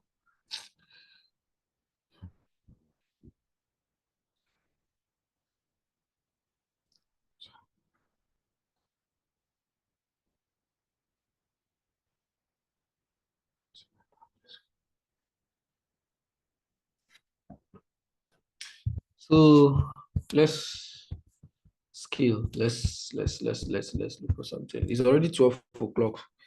We're supposed to go on break. Oh, we're supposed to go on break. Yeah. Okay, here's what we'll do. Let's go on break, right? Assimilate what you've already collected or learned. When we come back, by that time I must have selected a design, right? I must have selected a design that we will use, right? And then we'll look at it. We'll now model that design and use it to design our own. After designing our own, we'll now know what we can achieve with Canva, and then we can try our hands on something. Is that cool? Is that okay? Yes, we'll come back by, this is 12:02. We were supposed to go back by 12 on the dot and come back by 12:30. So we're going to come back by 12:30. 12:35. Let's do 12:35.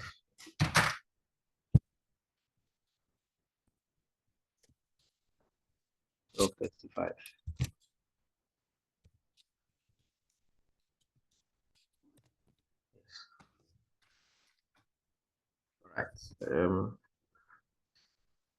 Yes, that's what we'll do.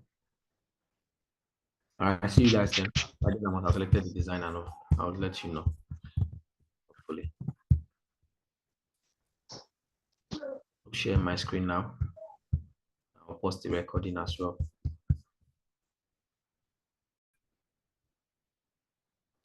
Yeah, so I'm going to share my screen so you see what I picked. So you see what I saw. You like it. So I saw this design, and I mean it has a logo. I don't have their logo, but we can do maybe do most of the other parts of the design without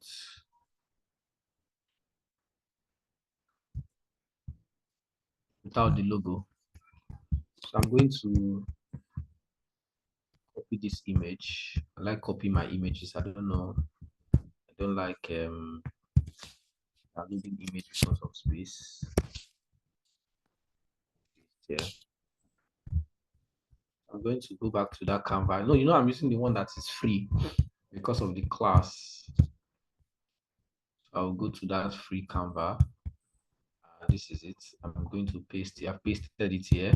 I copied the image and I pasted it here.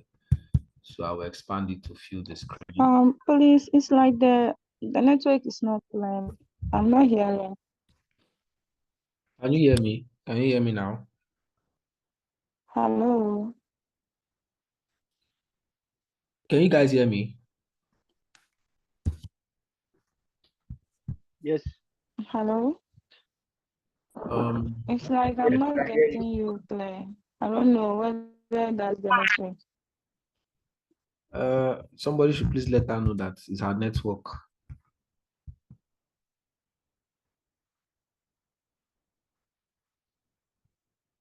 Okay.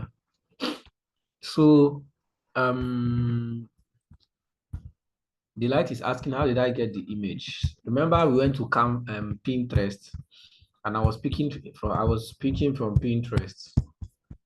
So I selected an image from Pinterest. I saw this one on Pinterest, and I liked it. I mean, I feel like it's all right. It's quite all right.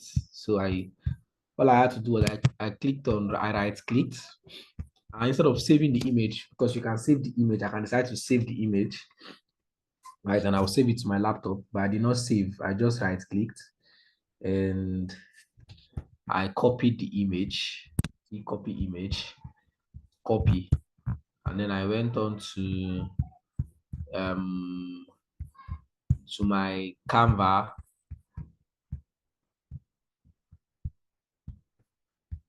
I went on to Canva. So like this is a new page. Now, if I say I want to come here, I'll just paste the image, Control V, and it will paste. You can save the image, right, and upload it. So even when you paste the image will come up to upload. So you can see it. I've uploaded it 2 times now. So that's how I got the image to this place. This particular design. It's not even an image, it's a design.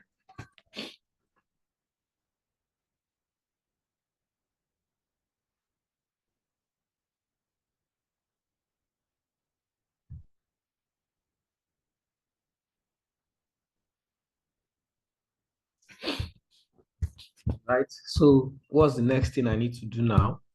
I need to try to remodel this design. So first things first is that background. I don't know if I can achieve that background. Let me see. I'll click on this and I will go to my elements. So if you look at the background, if you can see my screen very clearly, let me put it on full screen. If you look at the background, you will see what the background looks like. There are a couple of things at the back, right? So I want to see if I can achieve that. No, I think video you have to download it. You cannot copy a video. You have to save the video. Now there's this background, there's something at the background. So I don't know if I can achieve that. So I'll go to my elements and then I will search for white background. Yeah, I can achieve that. Hopefully I can see that background for free. It's not available for free. This is it, but it's not available for free. So this is not Canva Pro. If I was using my Canva Pro, I would have seen the background immediately and I would have used it. But this is not Canva Pro. So let me use this one. Let me see if it works. Yeah, I think this works somehow. So what I will do is, since I put this image here, I will right click on the image. Instead of dragging it, I can still drag and drag, but that would be like a whole lot of job for me. So I'll just right click the image and I will do set image as background. And it automatically sets the image that I selected, just set the background I selected as my background. You can still get backgrounds from, I think you can get backgrounds from Pinterest. So you can search for backgrounds on Pinterest, maybe white background on Pinterest, and you can be able to also see backgrounds. But I got this one from Canva and it works. I might not be able to do exactly what they have here, but I'll be able to model it to an extent. So what's the next thing I do? The next thing I do now is to add this line, this red, was it orange colored, was that orange colored stuff at the back. So I've gone that element, that rectangle rather. So I'll go to my elements, right? And under shapes, you can see square, or I can simply type square. Now you can see it appears as shapes. This is it. So I'll tap on this. The color is white at the moment. What's the color of this thing? I have to find the color. So if I tap on this, it's white. I'll come to color. And one thing with Canva is that once you have the image, it's going to automatically generate the colors for you. Now you can see that it already picked the color. That's this color for me from the image that it has seen. So I'll just tap on it and I get that color. Or alternatively, if you don't see the color exactly the way you want, right? Alternatively, is to use the color picker. How do you use the color picker? You come down to here where you have your add new color. You tap on the add new color.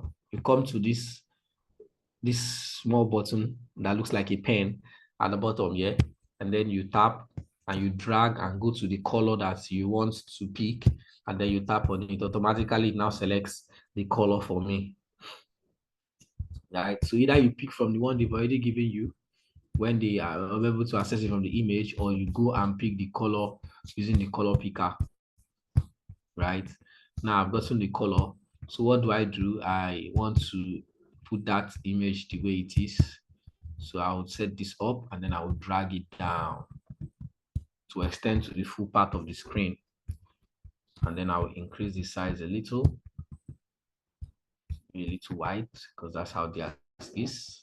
I think the space to the left and the right is the same.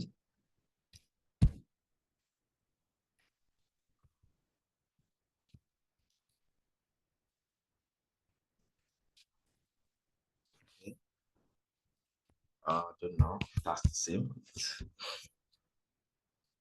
Right. Okay. So that's the first things. I've gotten that into my design. The next thing now is to go and look for this image. I want to show us where we can get images for free. So I will go to FreePick. FreePick is one of them, right? So I'll go to FreePick and I'll look for an image. So I will type here FreePick, FREEPIK, freepick.com, freepick.com, and I will hit enter. And I will now search for the kind of picture I want. So I'll use the keywords. So I will say black young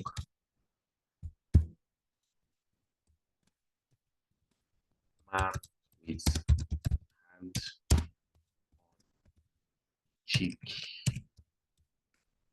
Cheek with that. Yes. Black young man with hand on cheek. So the pressing neck. Let's see if we can find an image like that. And you can see a lot of images. Some of them are not also free. So some of them, if I tap on it, you're going to see what we call a watermark. So I bet you can see a watermark on this image. And you see FreePick written all over it, right? So it means you cannot use this image without removing the watermark. And I will show us how to remove watermark from FreePick images in a minute. Let me look for the image first, just in case it has watermark. So I'm looking for an image that is similar to you don't know any time on way to collect for this kind of time. You don't know so that way. You can't sit down and say they pray. Call it out, say prayer. This is good.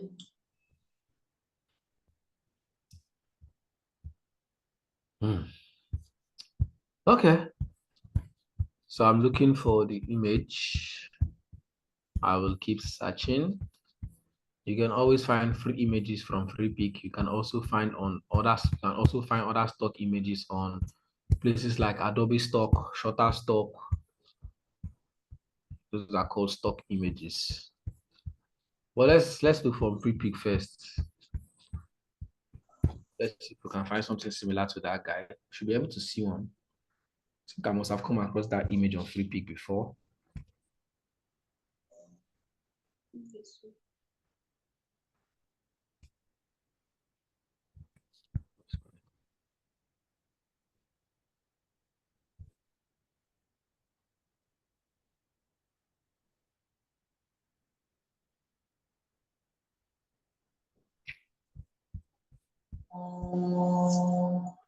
Okay, so let's keep searching. I want to see if we can see that guy, that similar guy. I feel like he's on free pick. I think I've come across his image on free pick before. Let's look at him again so that we know what we are looking for. This black guy with hand on cheek.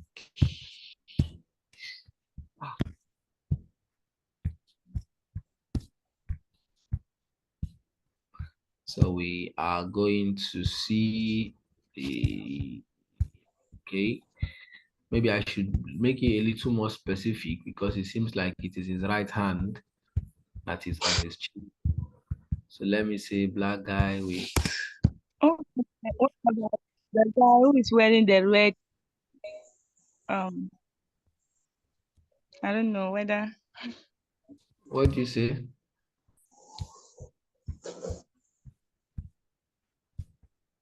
Okay, so I think I'm seeing one that I might want to use. So let me just check again. This is the guy now. Is this not the guy? But this is not the exact picture. Now the Baba be this is the one. So let me see. So that's the image here.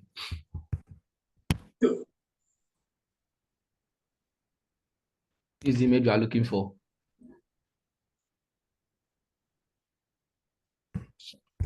Abi? Yes.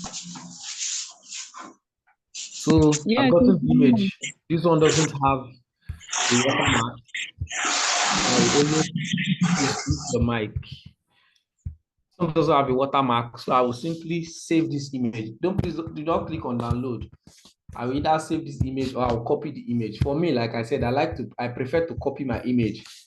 I prefer to click and copy my image. Why? When I copy my image, I just go and paste it on Canva. It doesn't save to my device so that I don't fill up my laptop's storage space with images. Right? But for the sake of this class, I might save image as. So if I click on save image as, you can see black boy posing. So I will save the image. Right? Otherwise, I'll simply right click, I'll copy the image, and I will go to Canva and I will paste, and it will come there. Right? But I've saved the image. So what I'll do now, since I've saved it, I'll go to my uploads.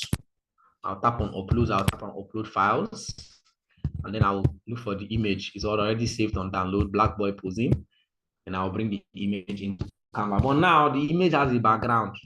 So I need to remove this background.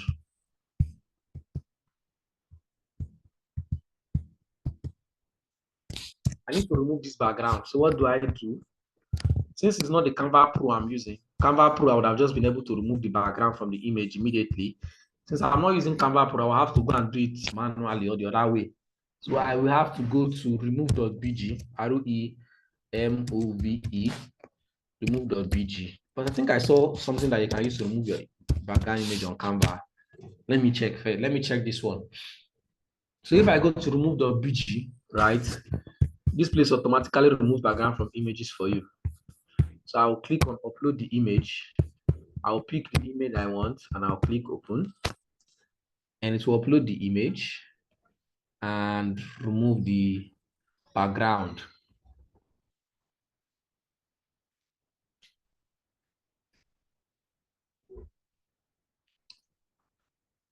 Do you see?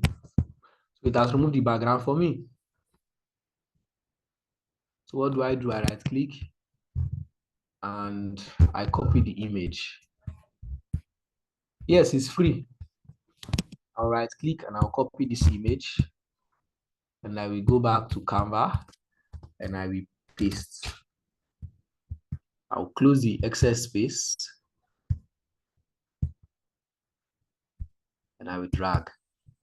Remember, you drag from side, but the image is not so clear, right? Because I removed the image from remove.bg. Remove.bg these days blurs your image since I'm not using the Pro. But I think I saw something that has to do with remove background. Yeah, let me find it again.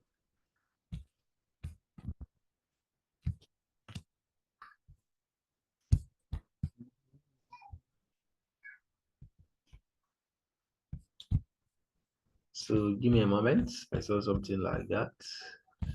image upscaler, background eraser. Let me try this one on Canva. I've not tried this before. So let me choose file. Let me put black boy posing. And then let me remove the background. Now, I'm trying this for the first time. I saw it under apps, and then I looked for it. It's a background eraser. Let me see how it works. Otherwise, I just use my remove.bg, which is what I just used now, and I remove the background. So let's see what this Canva on will do for me.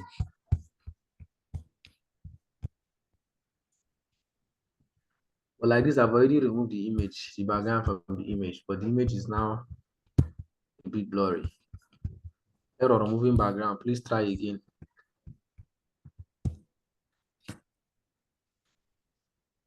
What's the issue?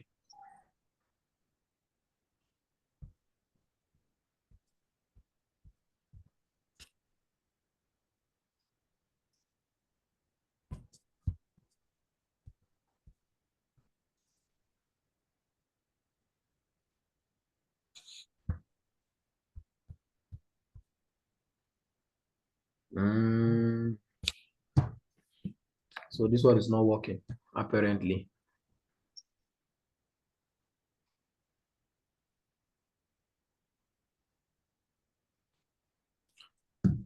Okay, remove the BGs on your app, on your phone. No, it's not possible. You can, it's not, remove the BG is free. It's free. I don't know which one you're using. It's free. It's when you want to download in HD format. If you look now, you can see that this download is not so clear because it's not in HD format, right? It's when you want to download in HD that they now ask you to pay.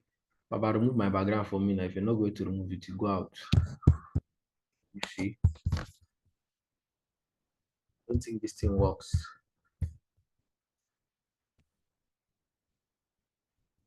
It's not supposed to take long to remove my background.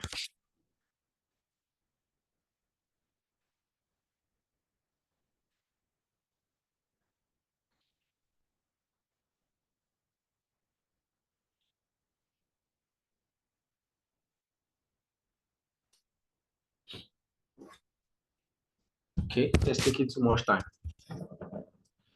Now, look at remove.bg, right? Where I remove the background of this image. You can see download 500 by 500 pixels, which is the normal download. And you can see download HD, right? Download HD being 740 by 740 pixels. See, if I pick background, I can even change the background of the image if I like. So they give me a lot of things to explore.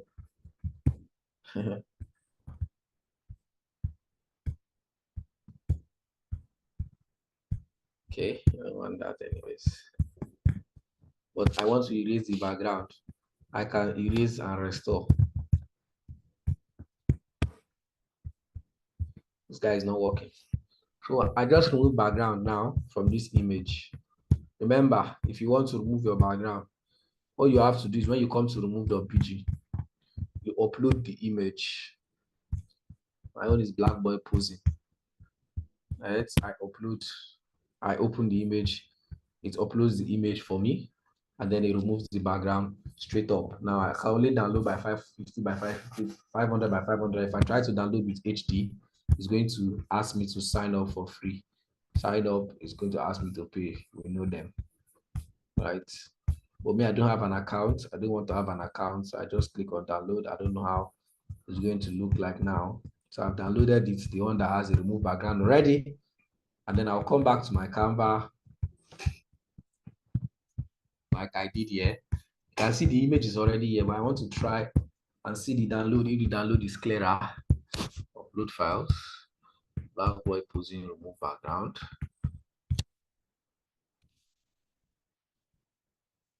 So let me see this one and this one that I already put here.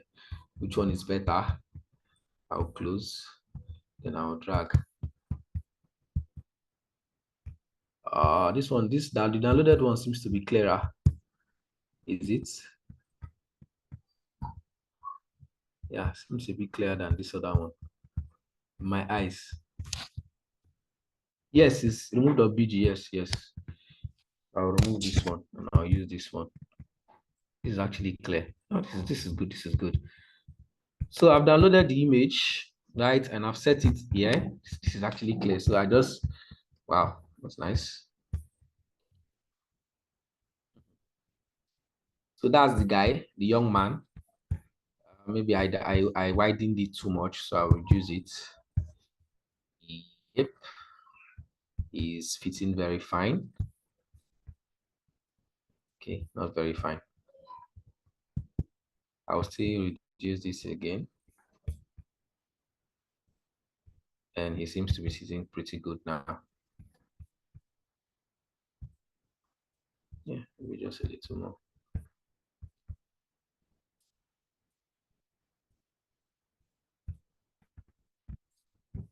Okay, so I have the guy ready, plastered to go. Okay, so let's say I've removed the background and this is the boy. Now, I've gotten that, I think. I want to believe I have. Maybe I might reduce this a little more. One step. So I've gotten this now. This is the guy and this is his image. So next thing is to type the text, thinking of how to grow your business. And I will go to my text and I will hit on subheading. I will now type. So what's in thinking of how to grow your business, and it's all in capital letters.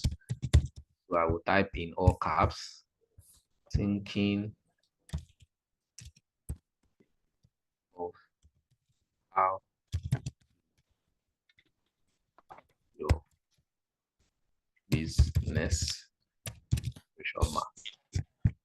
So I have typed the text. I will now reduce the text so that it comes into a page like this.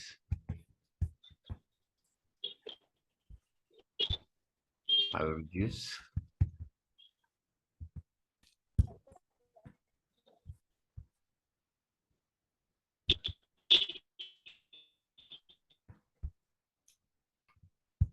Definitely not the same kind of text. So next thing I will do now is to, I'm not able to type the same way. I used to change the font to something that looks like their own font. I don't know what font they are using. I can't pick the font, so I have to look for a font that's similar. So let's see this pattern. Is this similar? Maybe a little. Now see my own, see their own. Their own doesn't have all of this space from the text. So what do? I need to close the line spacing. How do I do that? I tap on the text that I've typed. I'll come here to this spacing, and then I will reduce the line spacing. Yeah, I have reduced the line spacing.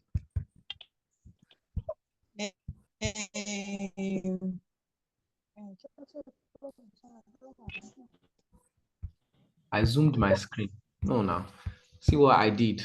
I reduced the line spacing by tapping on the text, went to this place where you see spacing at the top, right? Click on it, and then you reduce the line spacing. You can see I can increase the line spacing to be wider. I can space the letters, can bring it back to normal, and reduce the line spacing.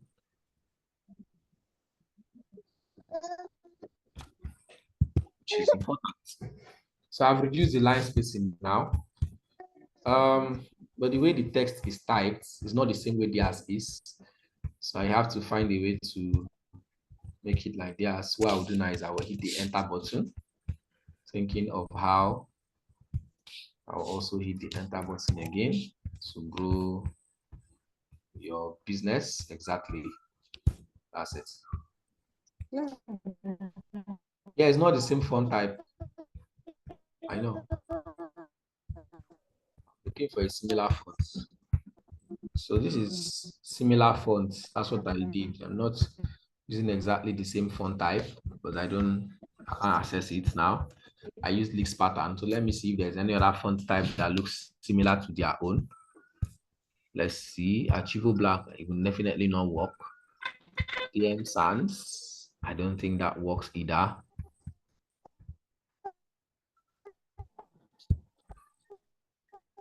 So these are the that we have. Leaks pattern is probably going to be the closest thing to what they have. Mic is on.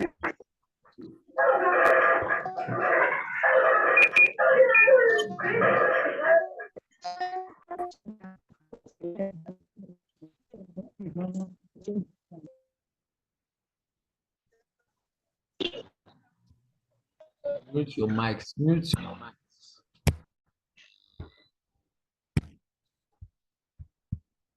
I've muted everybody. Area of antenna. Okay. So let me try area fonts. I don't know if it's area that they use. So let me try Vedana first. If Vedana is free here. Vedana is not free. So I'll try area.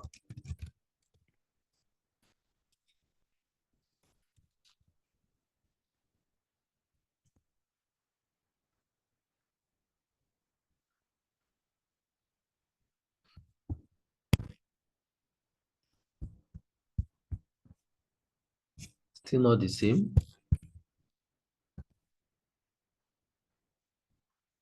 Not the same, but maybe similar. Vedana is not here. Vedana is not free here.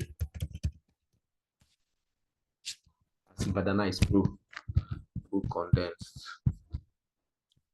So I'll just use that my leaks pattern. Leaks pattern worked. I think to a great extent it did.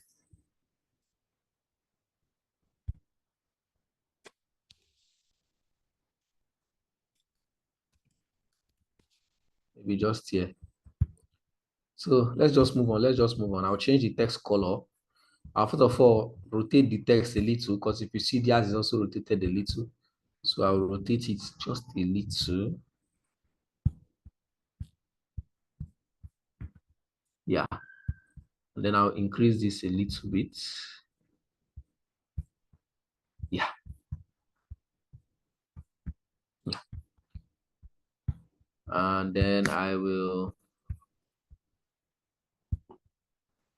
You can't see everything I'm doing on my screen, Magdalene. Is there anybody that can't see what I'm doing on my screen?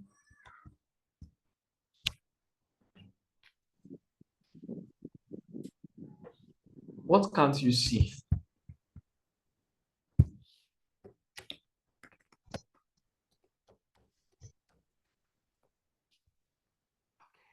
I can see your screen. Okay. So this is the text. Now I will change the color to suit the color that we are using. This is too sharp, too sharp. So I will need that exact color that they are using, which is this one, because that one is a bit lighter. So how do I get that now? I will go my color palette, and that one is too sharp. I can reduce it from here, or like I said, the easier way, which is to use the color picker. Right, the easier way, which is to use the color picker. I come here, I pick color picker, I go to the top, and I pick the color. It's not working.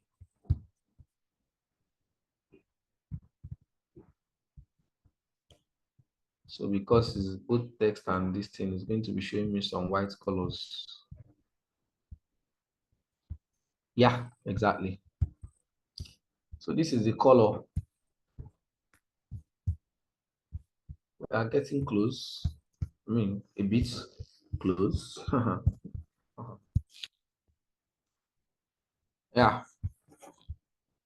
Thinking on how to grow your business? Question mark. The next thing is what? Look no further. We are a creative agency that offers the graphic design services that you need. Okay, this is a graphic designer trying to sell his service. So I'll tap this box, text box, and I will type.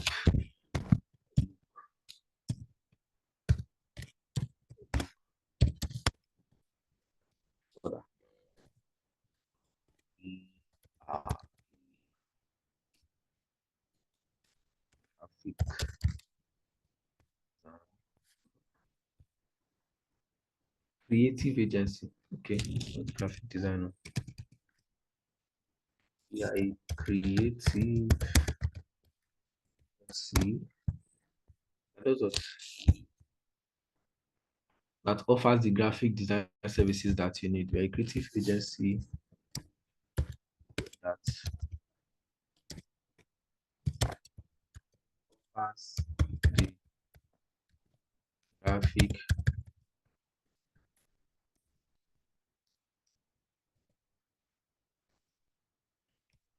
services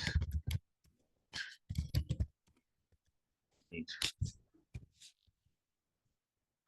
Let's see what we typed. Look no further. So I will reduce this text a little. Then I will close it here. So this is the text. Mine is a little bit different from what they have. What do they have? Look no further, blah, blah, blah, blah, blah, blah. I will shift this like this. I don't know how many space that you need. So you need is the last thing on there.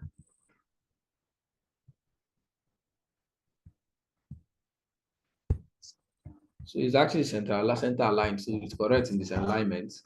I just need to reduce the font size to maybe 20.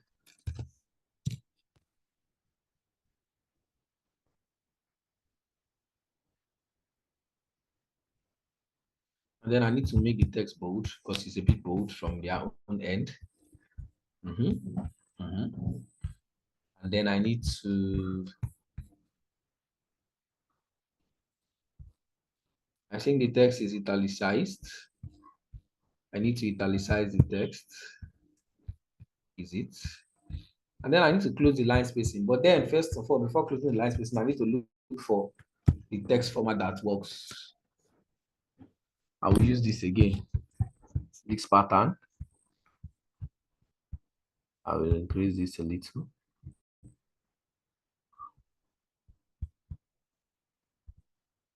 I will reduce the size again to 18.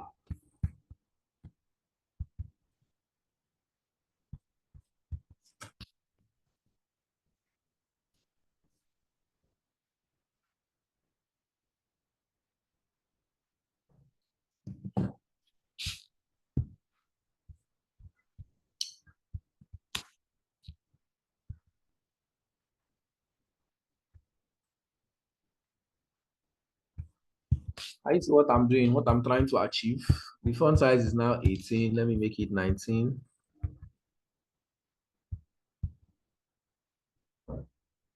So first things, I think I needed to add a border, although they did not use a border, right? The border to prevent me from going outside where I want my text to stop. Actually, I'm going inside too much. Now I have to add a border. So it's important that you add your borderline. Your borderline should ensure that your text does not cross that particular place. But they did not use that. They don't seem like they did, but I think they did, but they did not really take note of it. Right? If I'm designing something different, maybe I have to put a logo. I have to put my border. My border.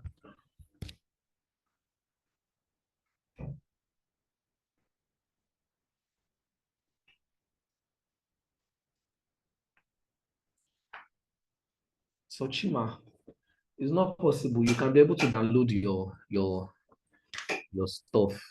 If you want to download, you see two buttons. There's one that is down, there's one that is up. Use this one that is up. This one that looks like this. If you look at the top of my screen,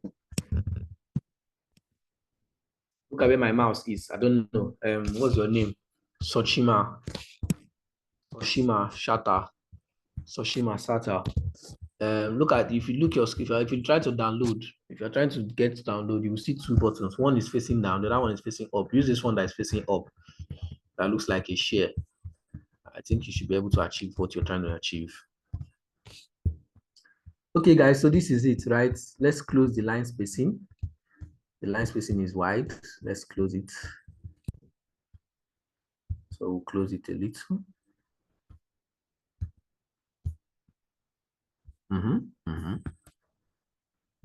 So there are some things that are in capital letter. Creative is in capital letter. Graphic design is in capital letter. Further is in capital letter. Agency is in small letter. So let me just follow what they are doing. Agency, graphic design. Further is even spelled. It's not even spelled correctly. Design. Further.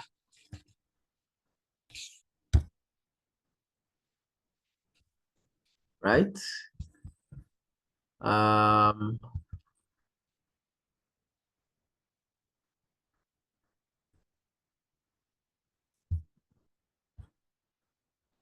Let me hit the enter button and see if this will adjust well.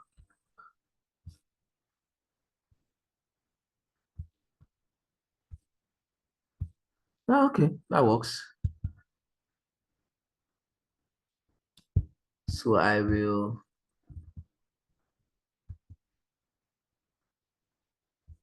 rotate this a little as well, because it seems like it's also a little bit rotated. I think it rotated a little to this side.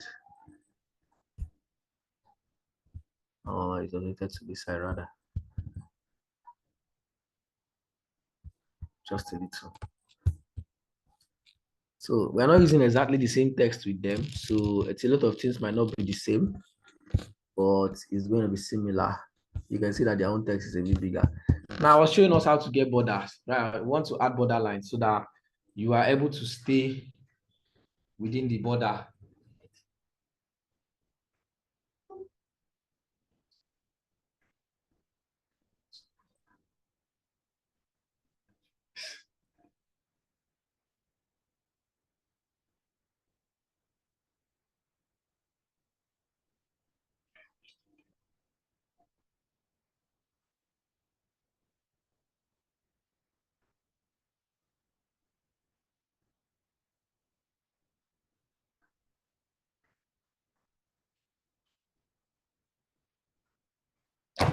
Okay, so we're achieving something, are we? We are. Next thing now is to get this arrow that they have here. So let me look for the arrow. Okay, I wanted the border, sorry. So how do I get the border? Now, if you see there's no border here, there's no border anywhere. I will come to my file. I'll go to file on my design, on my Canva, and then I will go to settings, and then I'll go to show rulers and guides. Once I click on show rulers and guides, you can see that some numbers are appearing here. I can now bring out a border and create my border line where I do not want to design out of, where I do not want my text to go out of. Your picture can go out, but your text is not allowed to go out. So a text is supposed to stick to the border. Their own border is also very, very small. You can see it's not even up to their own border. So let me use their own border.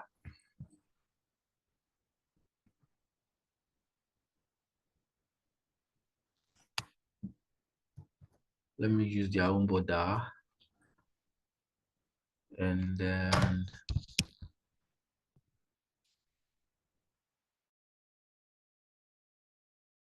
move my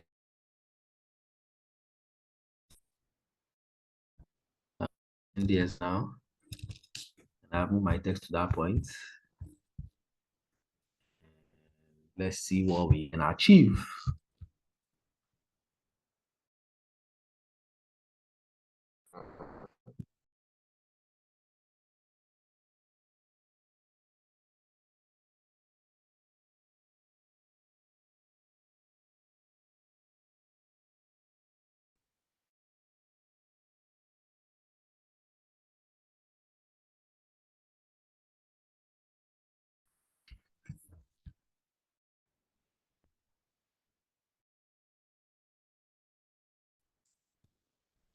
Successfully.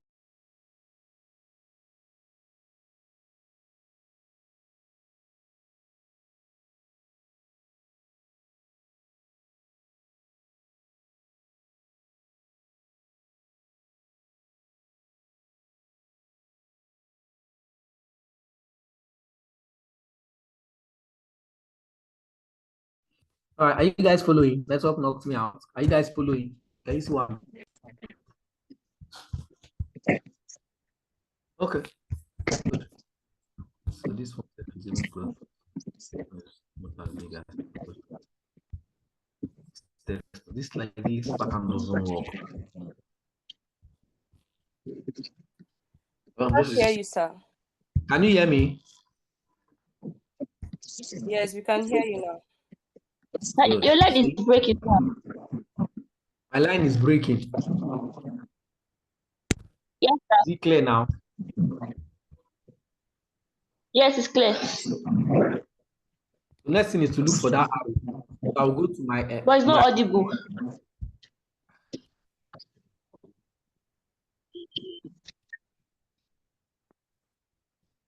Who can hear me clearly? I can hear you, sir. Okay.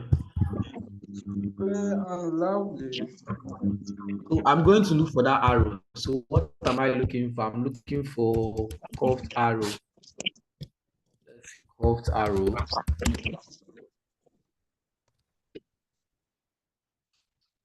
And we have a couple of curved arrows here. And most of them are not free. So let's look for one that is free that we can use. So these are the arrows. Now let's see what they use. They use something like this. Something similar to that one, but that one is not free. It's paid for. Arrows, they have been paid for arrows. Something like this. I've used that. Going to be hard to find something free.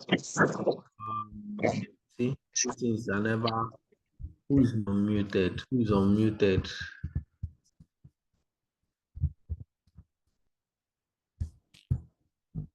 So let's look for an arrow that can work, that we can manage, right? Because we can't do everything that they did exactly. Arrows. These ones are not free. Let me go back to the store. No one is free. One is free. Not than what we want. Okay, I've seen something. This one is free, although it's bigger than what we want. I will flip it. Let me flip it to the left. So I'll flip it like this. Then I will reduce size. Just to use it for the purpose of this class. I'll put the arrow here. Not the same, but I can manage. I will rotate it a little so that at least it comes out a little bit like it is the same thing. I'll take it up a little. It's not the same arrow, as you can see, because we are limited by Pro and we are using free. So we use what is obtainable. Let's use this one. I'm still, I will see another one, but it doesn't look like it. So I'll use this one. I'll now change the color that works, which is this color. I'll reduce it again a little.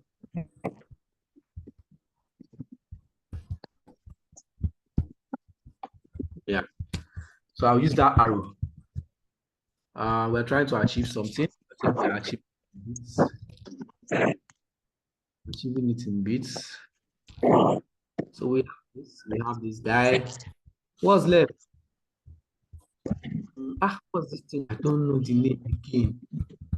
But let me type random shapes. Type random shapes. To see. I hope I'll be able to see that three stuff that they put on it. This is an example of it, but it's Pro. So the name is called. The name these things are called. So let me. I might have to come back to that thing we'll do. Let's work on the other ones that need thing is to put in this that they have on their phone. The sun reflection on the sun reflection. So I did reflection for that in both shadow, right shadow.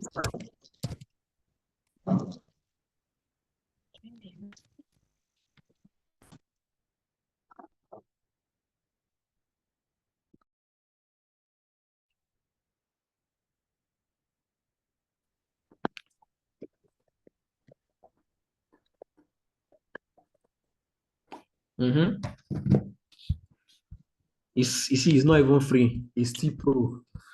So I can't even use it. It's pro. So this is my problem with this free Canva. There's a lot of limitation. Look at what we are looking for. What's her name? The person that observed it and noted it to me. Thanks for that observation. Anyways, that was really good. Florence, look at what we are looking for. This is it. It's kind of it. Although this one is yellow, but that's what we are looking for. And it would have been bright at that spot. But right now, we can't even add it because it's not even free.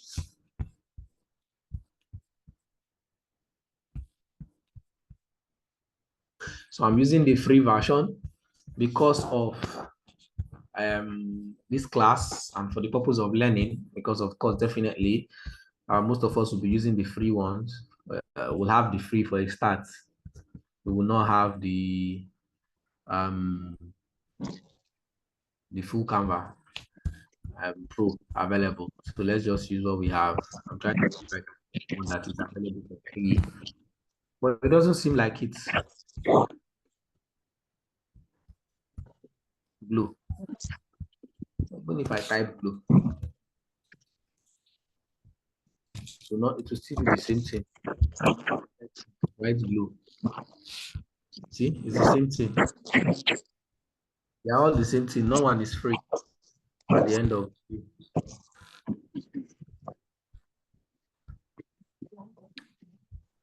So let's just leave it. It's very important, but let's leave it. So let's achieve this thing at the this text at the bottom, the box they have at the bottom of the screen. What do? We go and we do the same thing we did for this one. The same way we achieve this, that's how we're going to achieve that. So we'll go to our elements again, type square or rectangle, anyone you type, can be rectangle, can be square. You can see it has brought it out for me, right? All I have to do now is I have to reduce and take it to the bottom of the screen. Reduce a little more and drag.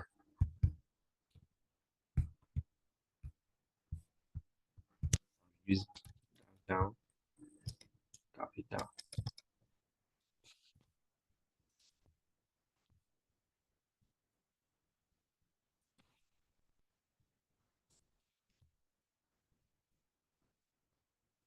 See? So we have that, not the same color. So it needs to be the same color with this guy. So I will go and change the color to that one. That's it. Right? That's it. Yeah. So next thing now is to reduce the opacity because it's too bright. So I'll reduce the opacity. That's the transparency. For it to be a little, to drop the brightness. So I will come here to transparency and I will reduce. Don't reduce it too much.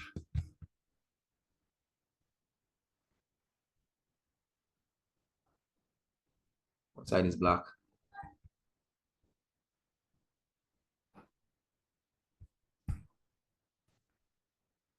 One side of it is black.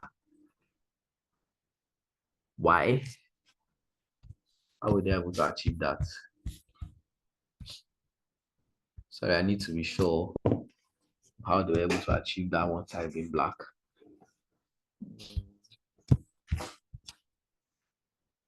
One side is darker than this other side. Even after reducing did I reduce it too much? Let me increase it again to a little.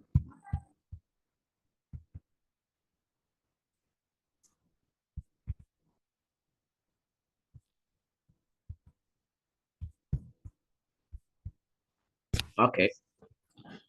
I will look at how I'll find a way on how they achieve that. All right, so last thing is to type. Let me type the text they have at the bottom.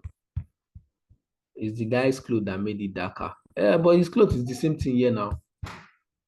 So why is it not dark on my own? That's what I'm contemplating. If the guy's clothes is what made it darker, why is it not dark on my own? If you understand where I'm coming from. I think transparency there, they made it more lighter. The line Like is what we were trying to do the other time, the lady with the half head brighter and the down yes, part they actually use two colors. Exactly. darker. They use two Okay, I colors. said they make the transparency of the side of the guy's clothes. Yes. Hold on. Let me check something. They combine two colors, two shapes and two colors. That's what they did there. But let me try something.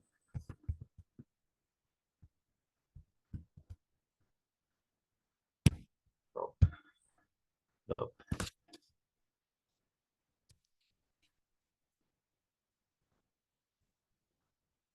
Okay, it's two colors they use. Do something. Let me do this. Let me duplicate this guy.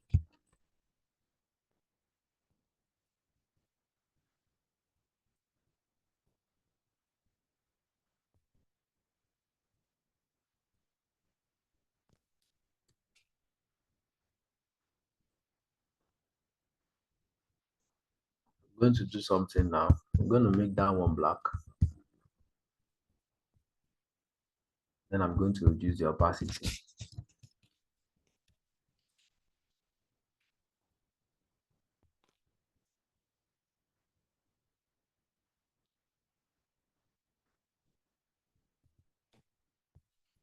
Obvious. So I'll send it to the back. Layer, send backward. Icon loss. Okay, I think the way they achieved it, but let's just achieve what we can achieve at the moment.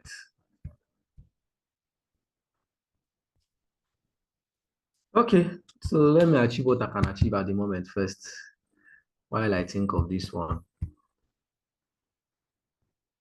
I really want to achieve that thing.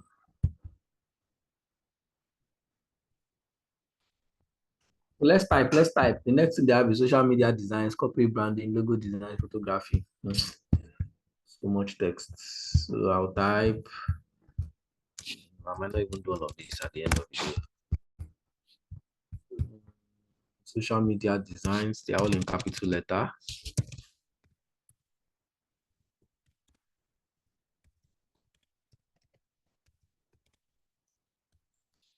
Social media designs, corporate branding, logo designs, photography.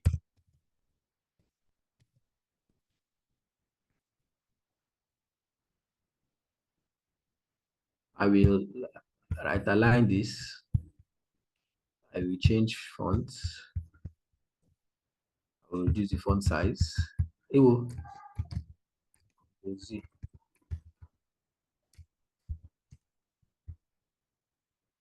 I will only be dropping one. I will reduce the font size.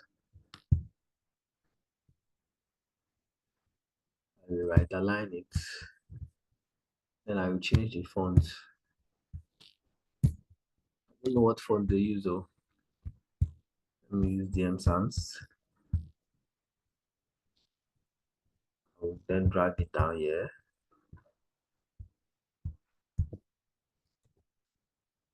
Now reduce the line spacing. Reduce the font again. I'll change the color to white.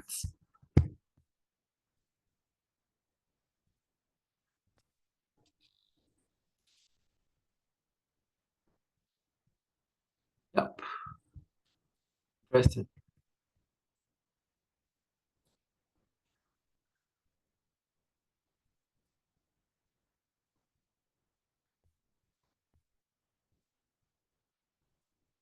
Okay.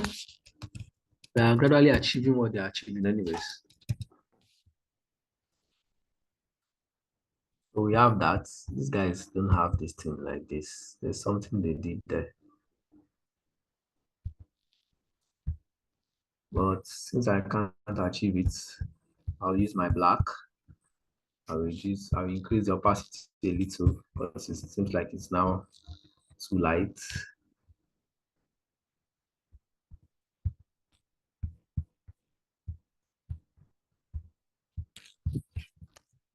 Yeah, they match the color.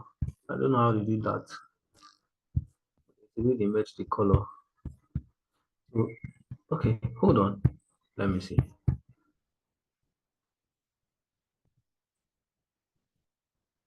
All right. I think I now know what they did. So I'll come here. That's what they did. I'll go to gradient and I will mix the color. I'll choose black.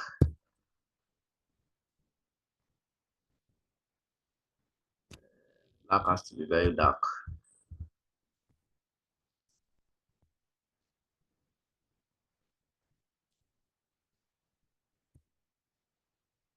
Okay. So I have to choose gradient format. Yep, this is it.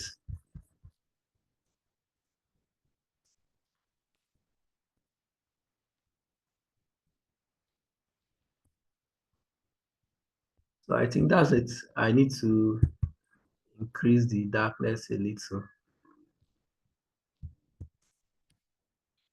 Yeah. Yeah. Although their gradient is looking different from our own, but they might not even have used Canva. But the major thing is that we got the gradient. Or let me make this gradient 3 colors. Let me add another color, another black. What do you think now?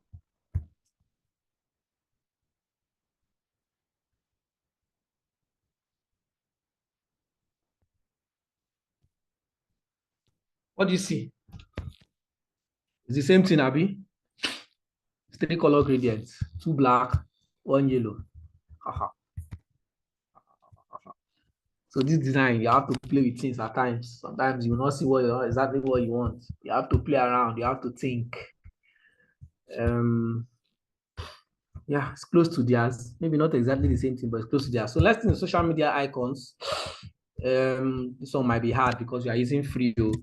If not, if you are using the pro version, you can be able to see social media icons. So we can start with Facebook icon. Excuse me.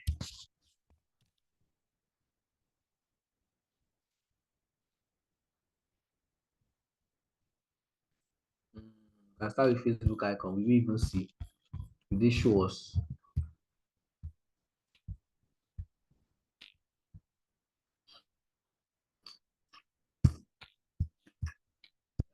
Let's see graphics. Let's see Facebook icon. They have a round Facebook icon. You might not see a round Facebook icon for free. What do we have? Let's go to Google. I want to round up. Round white Facebook icon.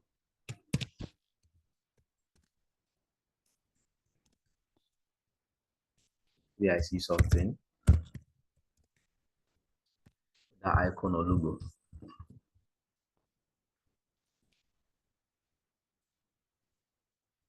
Go to images. And let's look for a white icon. This one, the background is already removed. So let's try this one. I don't know. Let me try this one. Sometimes this thing that they are background already removed, when you take it to Canva, instead of it to, let me copy the image.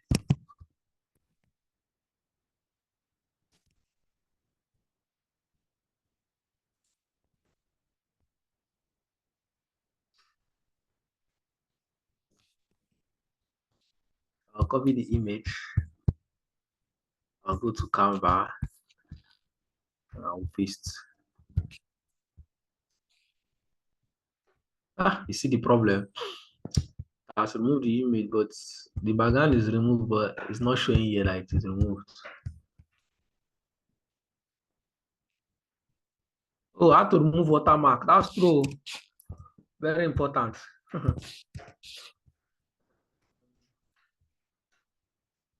Come in, I'll show you. Need to remove that background. I don't know what these people are doing. I need a round white Facebook image icon. Let me just copy this one. I'm gonna remove the background. I remove the BG. No time. I'll go to remove the BG. I will go here, go back, upload image. I will paste. I'll close this.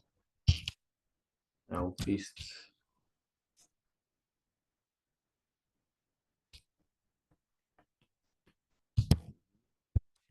I'll copy the image. I'll go to Canva. So sometimes this is design. So you see when business owners, some of you, when you give graphic designer work and the person charge you, say what are you charging me for? Is it not just this thing? It's not just to put this, add that, add that. You have gotten it. See the work here. So you are seeing it. See, just to remove background for me to get white icon. See how long it took. So that's white for Facebook. I'll do the same for Instagram. And I don't know what is the last one. I think it's Twitter. Round white Instagram icon.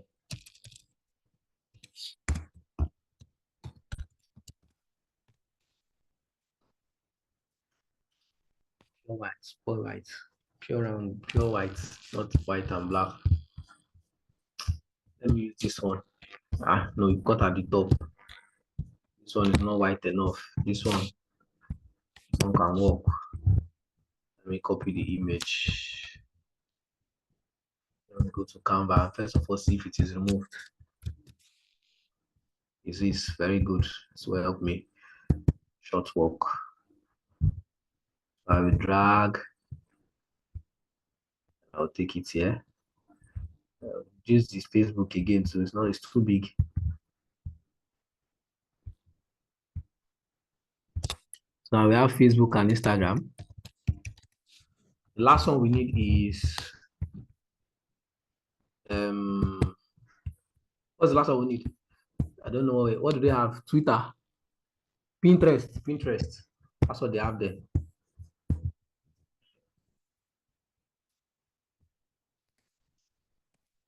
Hope people are seeing what I'm doing. Although recording will come, but I want you to pay attention to what I'm doing. Round white Pinterest icon. Right.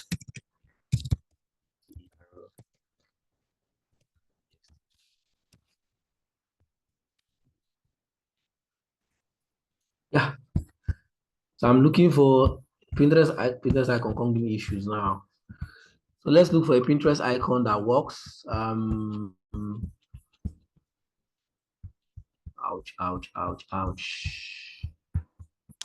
I can't find the round white Pinterest icon that makes sense for me.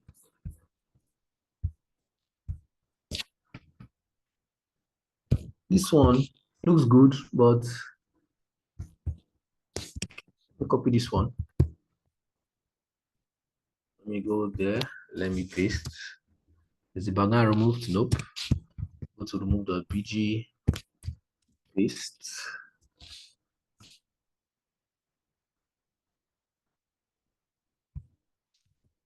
I am human.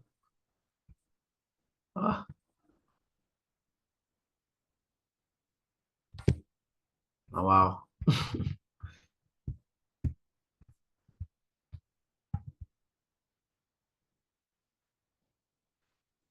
Robot is verifying if I'm a human being.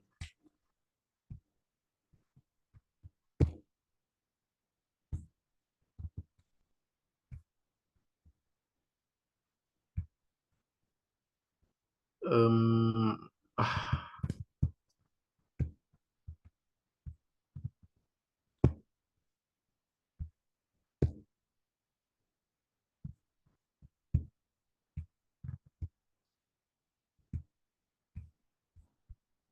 is it not similar? Oh, wow. So I think it has reduced the distance. So I'll come back here. I will paste. It is removed. I will drag around. I will bring it down. Yeah, exactly. Pinterest. I will reduce to be very small. So let me zoom this in. Let me zoom this in. And let me reduce a little more. A little more.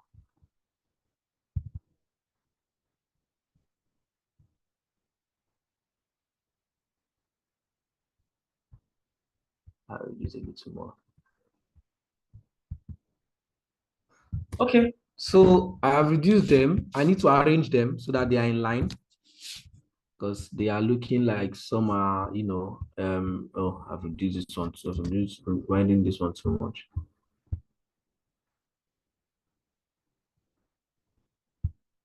Yeah. So now I need to arrange them to be in the same line.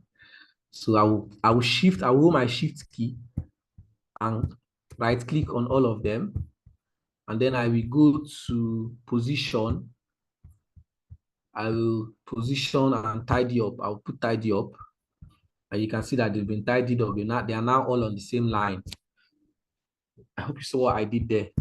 I've tidied them up. If I put center, all of them will go to the center. But after I tidy up, so all of them will be on the same line horizontally. Do you see? Let me reduce the image back.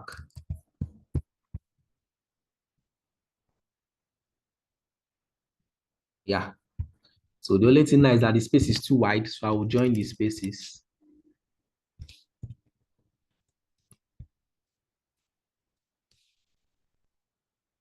Yeah. No, the group is a different thing. So, we do not group any image. So if I want to group an image, right? If I want to group two things together, what I have to do is I have to write a shift. Like for instance, I want to group this my rectangle with this text. I will hold shift, I'll click on both of them one by one, and then I'll group. Grouping simply means I can move it together. You see, I can move out both of them together instead of moving them one by one. So that's grouping. Yes, the lights. I think your hand was up. So if I Yes, want, sir. Sorry, yeah, I want to ask if okay, there are some links that are actually clickable, like what you use here now, the Facebook and Pink Pinterest and is it Twitter or what that you use? There are some ones that yes. when you see a graphic design like this, you can actually click on the link to gain access to the Facebook or the Pink On a account. graphic So design, I want to know how it's achievable. on a graphic design, I've not seen. No, Okay. I have not seen where you can click on the link because it's an image, right? It's an image at what Mr. Dre Graphics, Mr. Dre underscore. No, I'm not going to write his name at YTP underscore graphics.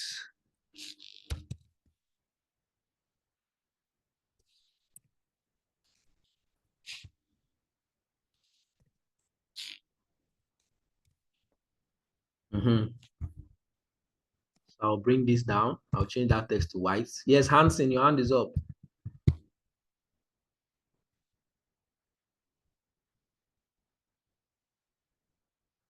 Hansen.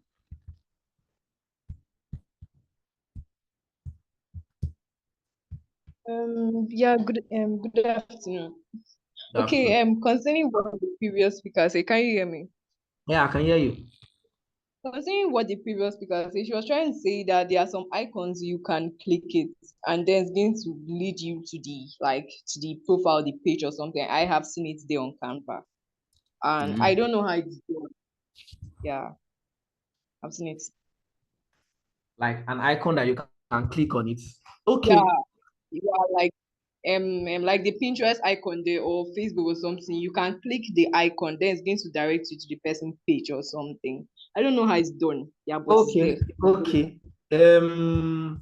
Sorry to interrupt. I I don't think know there's if what I understand, if I understand what you guys mean, if that is what you mean, it means that they are adding links to the icon. So that is if that is what you mean, and if that how it works. So for instance, I'm going to add a link now. Let's say for instance, this is Oh, social media designs, okay. and I want to add a link to this particular text, right? What I will do is, or let's even say this image. What I will do is, okay, let's use the text. I will right click, right? And then I will link. Can you see link here? So if it's this icon now, I can click on the icon. I will right click and then I will link. So when I link, I'll put a link. When I put a link, the link to the page. When you click on that icon, it will take you to the page. Yeah, I understand what you mean now. For instance, I want to link this text. I can right click here. I'll put a link. I can go and copy maybe my Facebook link or my Instagram link. I'll paste the link here. Okay, let's say for instance, we copy this image, this particular image link now. We copy the link. Let me copy the image address. And then I'll come back to Canva and I will paste the link. I click on. The link will automatically get into that particular text, or see the link has been added. Do you see the link? So if you click on this particular place, you'll be able to click on the link and it will take you straight to the website or the website or the social media page. Okay, I get now. Thank you. Yeah. I'm removing that link. Okay, so let me reduce this. Let me see what we've achieved. Yeah, I think we've achieved it. It's just the logo that we might not be able to achieve, and this other text at the end. This one, you can do this now. The last text is quite easy to do now. All I have to do is I have to type YTP graphics.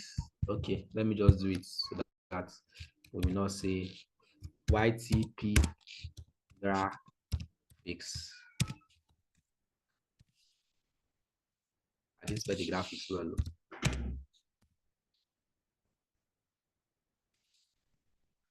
YTP graphics. So I will rotate this text to be upside down at 90 degrees, minus 90 degree.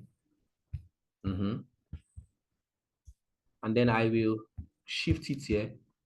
I'll move it down here. I will reduce the font size to maybe 17 or 15 or 16. Now, notice that their own is very widely spaced.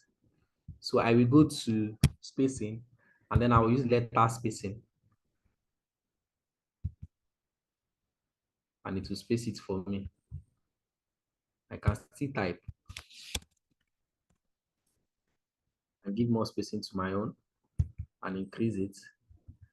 Spacing is too much. Yeah. Oh, sorry. Okay. Yeah, I think I like it like this. And then I will move it down to the end. I will reduce the font size again because it looks like it's bigger than their own. It's too close to the edge. So I will shift it out so that it's not too close to the edge.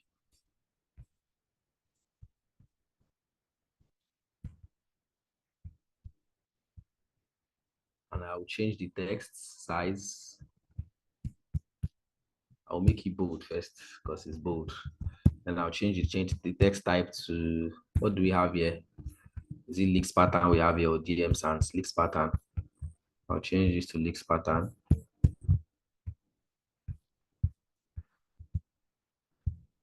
And I can reduce the font size a little more, maybe one more step. And I'll reduce this. I will see what we have.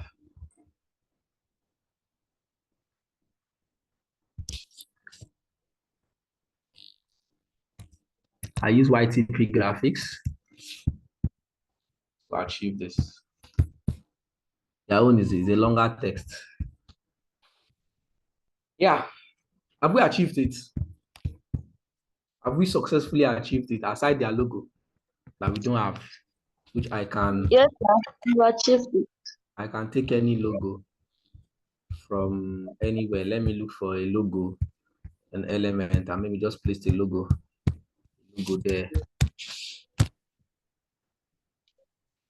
So I can just look for any free logo here. Place there for now, like placeholder. Let me use this crown.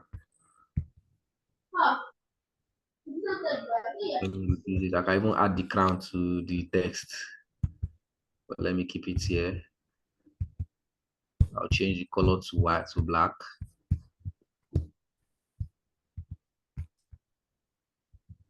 So that's their logo. They have their name under the logo. I'm not going to add that. Major thing has been done. What do you think? Does this make sense? I can download it. So if I want to download it, I'll just go here. You can put the crown on the text. Yeah, I can put the crown on the text. I said you can put the crown on the text. Yes, sorry? Better that way. Yeah, better like this, right? Yeah. Okay. Okay. Yes, sir. All right. So. Okay. Yeah. Makes sense. Makes sense. It's not bad. It's not bad. So let me check my design. So this is it. I think this is my own. This is their own. It's just that shadow and their picture is not clear, right? But it's close. It's quite close. Yes. So let's look at how to remove watermark very quickly before I round up. So to remove a watermark from a photo. Now let's first of all remove watermark from free pick photo. So where you remove watermark from free pick photo is different from where you remove watermark for other photos. So for instance, this is a free pick. This is free pick, and I want to use an image, say maybe this particular guy. His image is free. I'm looking for the one that is not free, that has a watermark all around. So let's try this one. This one is still clear. There's no watermark. Try this one. How are all of them suddenly clear when they have crowns? Okay, let's go to the next page. Let's go to the next page. Let's try this guy. Wow.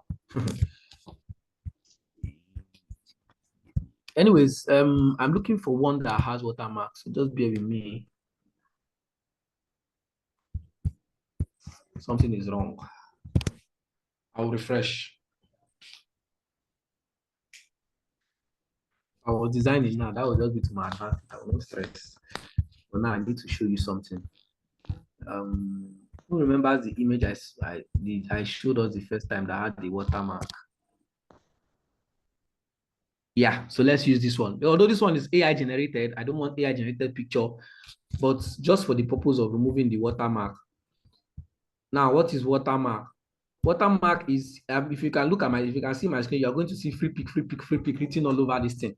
Watermark is like trademarking your work, right? Saying, as per putting a watermark is like, I cannot use this image without paying for premium, meaning that I have to pay to be able to get access to the image without this watermark. So because if there's watermark, it means that the image is not free for me to use. right? But there's a way I can remove this watermark. Now for free pick, how I remove the watermark is I will go to another browser, what's it called? Tab, and I will type free pick downloader. Now the free pick this time around, I'm not going to spell it free. You know, the website name is freepik, FREEPIK.com. But when I want to now download the image without watermark, I will have to use PIC, free pick downloader, right? It's now going to be FREEPIC.com. That's downloader. You now spell downloader.com. So instead of free pick, PIK is now PIC.com. And then I will hit enter, right? So this is it. So what do I do now? I go back to free pick. I will right click on the image after I've opened it and they show me watermark, and I will copy the image address. Copy the image address. I will go over to free pick downloader. I will go to where you have enter free pick URL. I'll paste the URL there and I will hit download button or enter, and it's going to give me the image without watermark. Please confirm you can see that there's no watermark on this image anymore.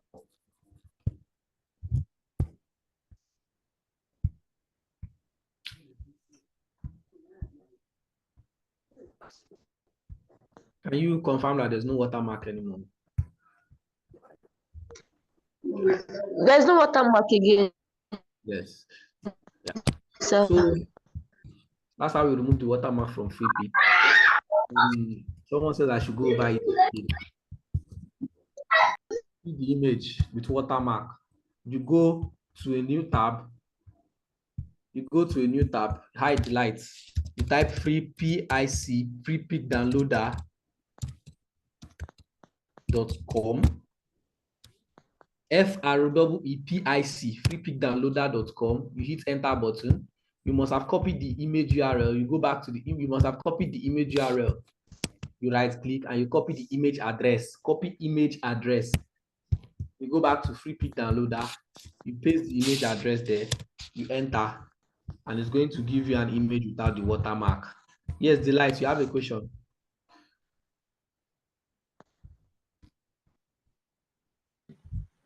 Okay, sir.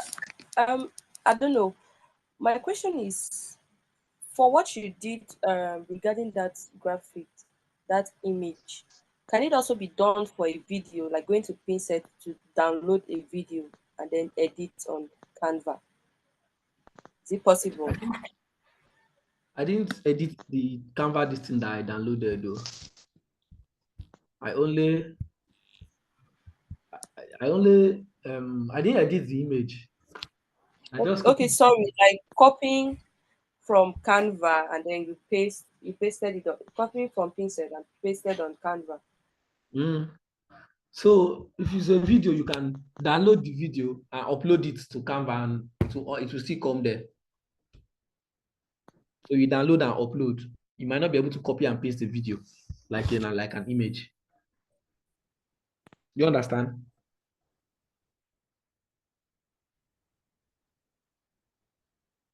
Do you understand? Are you there? So I didn't get you. Sorry, please come again. Say for a video, you can go and download the video. You download it and then you go and upload it on Canva. So you have to download and then upload to Canva. It will come out here. So for a video will appear. If you go to your uploads, video will appear under videos. So if I have a video, I have to go and download it to my device first and then upload it to Canva.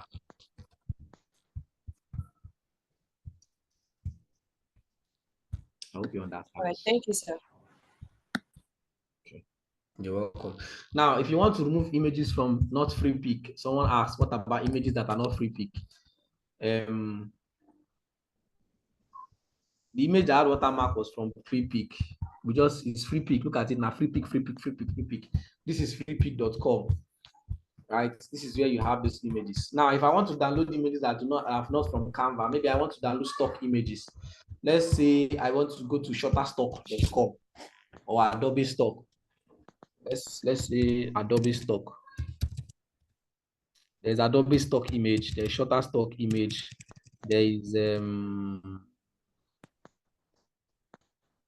let's use Adobe Stock first. So this is adobestock.com. this one might give us a little headache. We might have to go around it and find a way to get it done. I'm rounding up. This is what the last thing I'll show us. Now, let's say I want to pick a black man wearing a hat.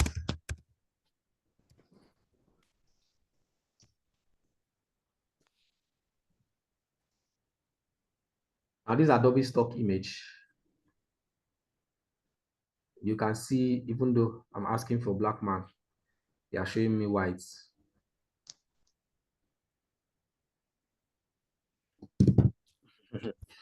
Okay, so this is the hair guy, fine guy. Now, if you look, you're going to see Adobe stock everywhere. Adobe stock, Adobe stock, Adobe stock, Adobe stock by the side. Who can see that?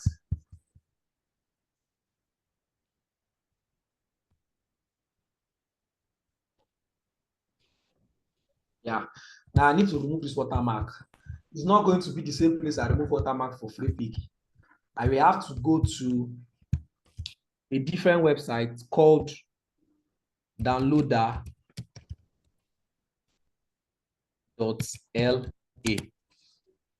Downloader.la. L is small letter. Downloader.la. I will click enter. Tools making your life easier.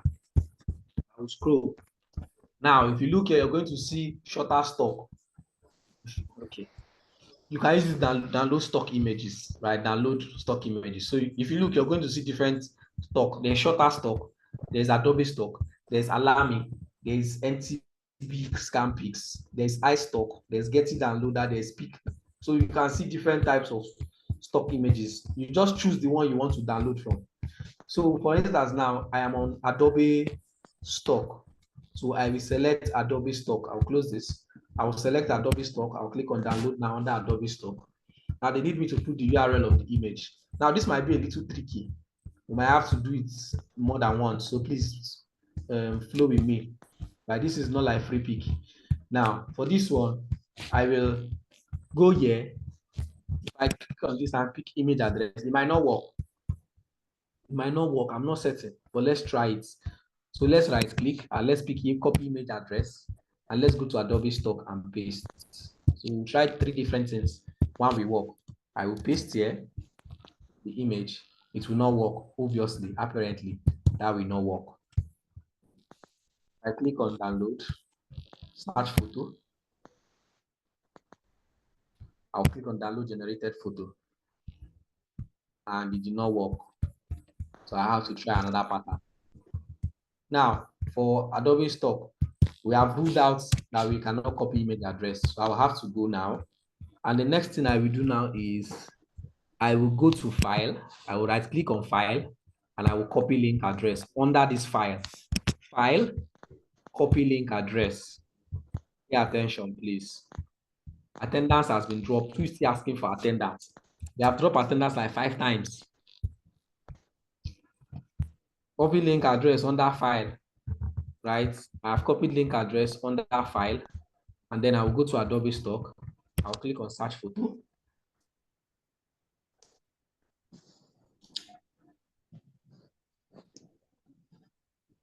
After clicking on search photo, I'll click on download generated photo, and I have it. For Adobe stock, you will have to go to where you have the file, right click on the file, copy the link address, go to downloader.la. After you must have selected Adobe stock as the one you want to download your image from, paste the image here. Click on search photo. It will search the photo. After searching the photo, you click on download generated photo and you have the image. Can you see the image now? No watermark, very clean, very sharp.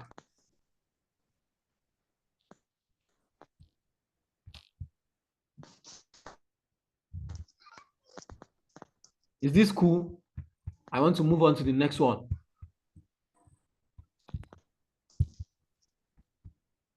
Nobody's answering me. In 3, 2, 1, I'm moving. 3, 2, Yes, 1. sir, it's okay. All right, Cool, sir. What? It's okay. Who is speaking? Who is speaking? Speak up, speak up, speak up. Okay, I'm moving. Yeah, okay, sir. Okay. Now, moving to the next one. Now that is for Adobe stock, right? No, now let's go and download from iStock. iStock, Adobe stock, they're almost the same thing. So let me go to iStock photos now. So if I go to iStock photos, iStockphoto.com, I will find other free images. I will simply search. So what I do, I simply search black man. So forget all that I download, register, black man wearing a hat. It might still give me the same result, but let me see. Now this is iStock photo, black man wearing hat. I want to download this guy. I'll click on him. You can see iStock here. Please confirm you can see their own. Their own watermark is a bit different.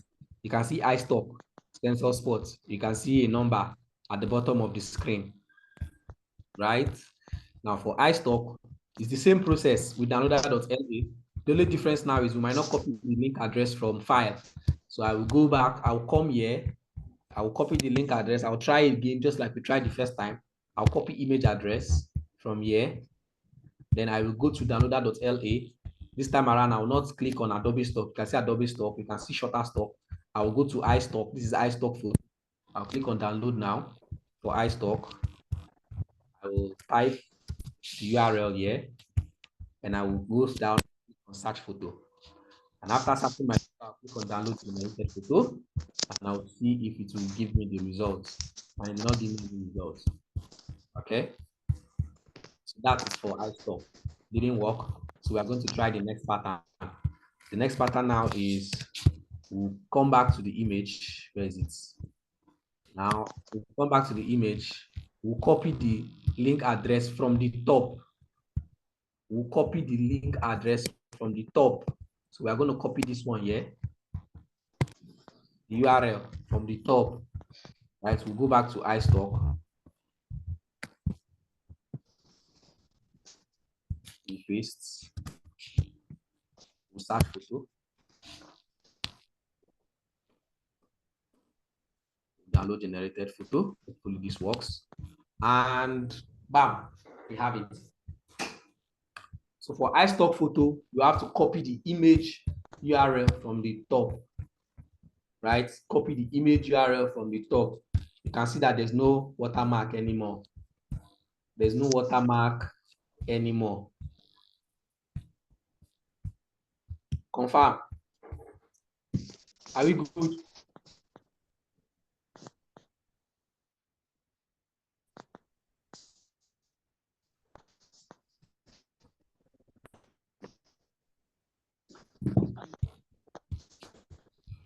Okay. Okay. So which one is remaining? I'm going to show us just 3. The guy is cute, Abby. Yes, he's a very cute guy. I don't know about video. I can't assure you for video. I'm telling you for image. Remembering all the sites is the problem. Write it down. Adobe stock, Shutterstock, iStock. They are all called stock photos. iStock photo, Adobe stock, Shutterstock. You can download all of them from downloader.la. That one, you just need one website to download them from. Downloader.la. Now that was iStock. We have done iStock. We have done Adobe stock. Now let's look at Shutterstock. And that will be the last one I will touch before I move. So let's go to Shutterstock. Shutterstock.com. So you can see Shutterstock Photography Company. Shutterstock.com. I'll click on Shutterstock. Then I will search for image again. Same image, black man wearing hats. And then I will search image. And you can see that they have given me different black men wearing hats, their own black men wearing hats, right?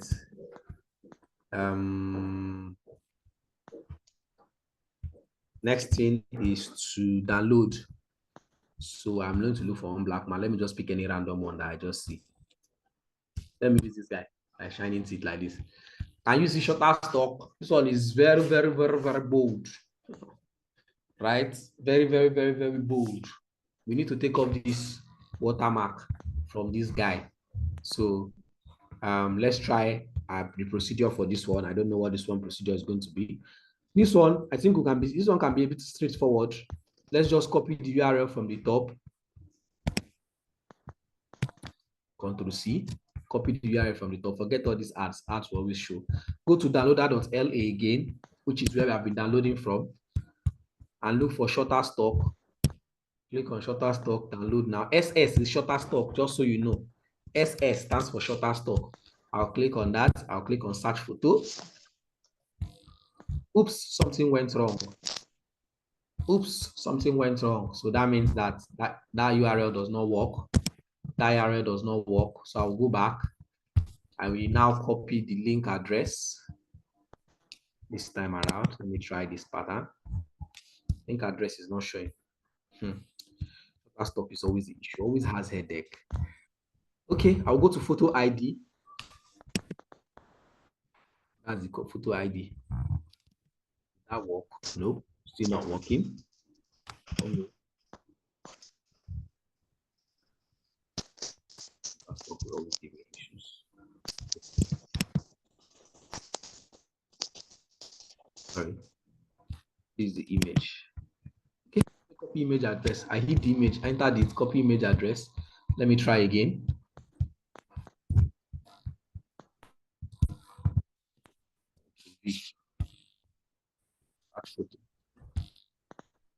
Something went wrong again.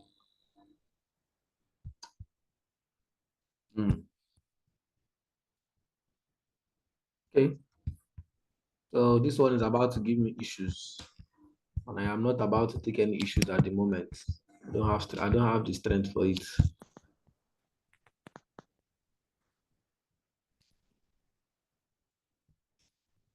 I've tried image address, it's not working. I've tried this one at the top, it didn't work. I'm able to download this thing. Show more. Photo format, JPEG, blah, blah, blah, blah, blah. At this guy. I'll try this thing again. This time around, I'll refresh the page. Give me a moment.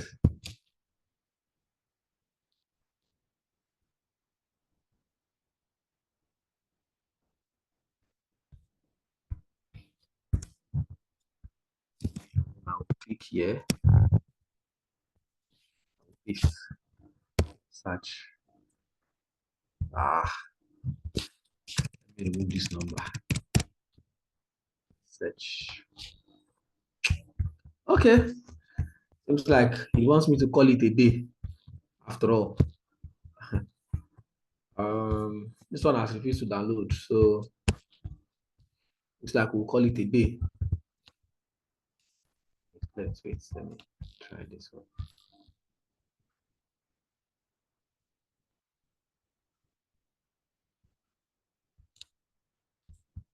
Okay. That one should be enough, anyways. The rest should be enough. This one has refused to download, so we will have to call it a day, right? I use the other ones, the first two. What is the other one? Adobe Stock and Adobe Stock Free Pick. From those three, you can already get the kind of images you want, like whatever kind of image you want. You can always find them on all three, right? You can always find them on all three.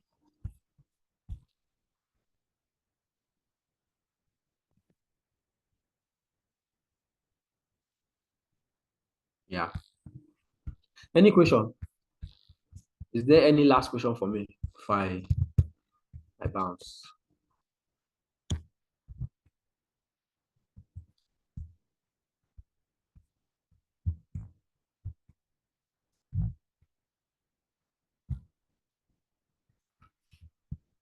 Is there any question? Doesn't seem like there's any question. Are there other similar apps that work like Canva? Canva is like the simplest for anybody that is starting out graphic design or starting out design or wants to do simple designs. There are others. There is Adobe Photoshop. Those ones are like a little complex. There's Adobe Photoshop. There is Adobe Illustrator. There is Corel Draw. All of these are like designing tools. There is even Figma. People design on Figma. Yeah, so those are different tools that you can use for your designing.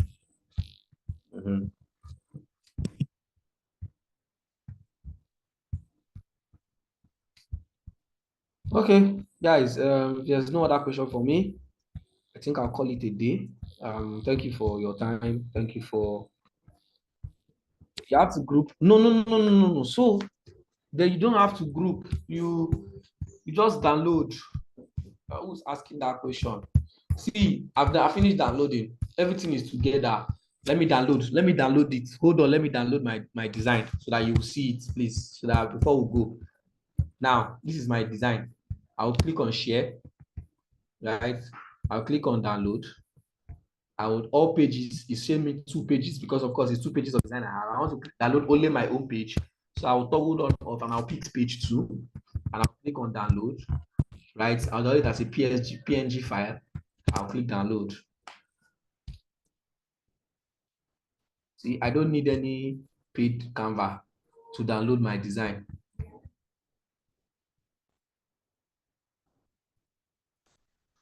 I've downloaded my design and this is it. Do you see? And this is where my photography were.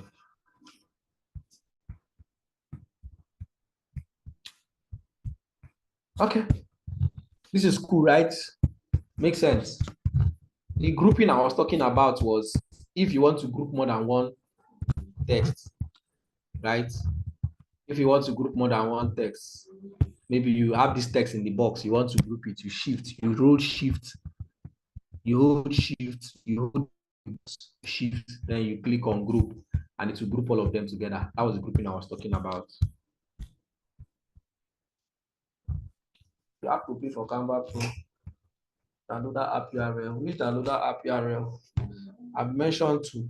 I said there is freepicdownloader.com. That's one. And then there's downloader.la. Downloader.la. Oh yeah. Thank you guys for the class. See you when I see you.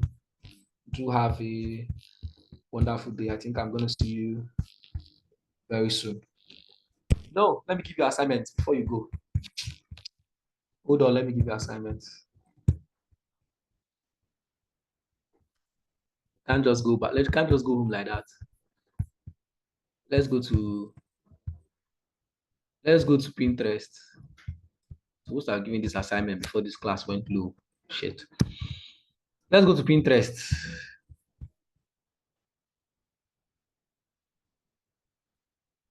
Let me give you a simple assignment.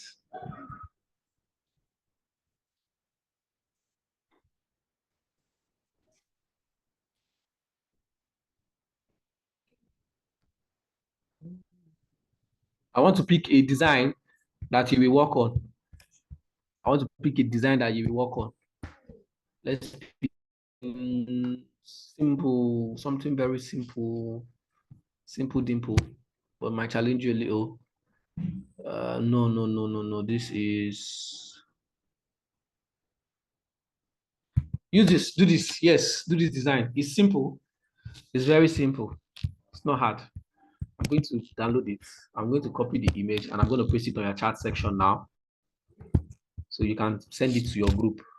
Anybody that can download it from here, send it to your group. So download that image, send it to your group. I want that design by my next class. That's the image. You can download it and send it to your class group chat. You can't access the group. The group is admin only. Only admins.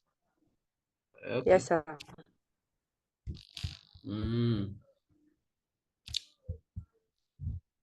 Okay. It's only admins. Maybe No problem. I can paste tell. it on our WhatsApp. Sorry? The WhatsApp group. Said there. It can be dropped That's on what the I'm, WhatsApp group. By the admin.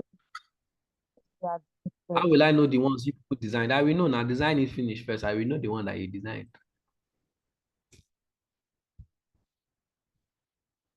Please do the assignment.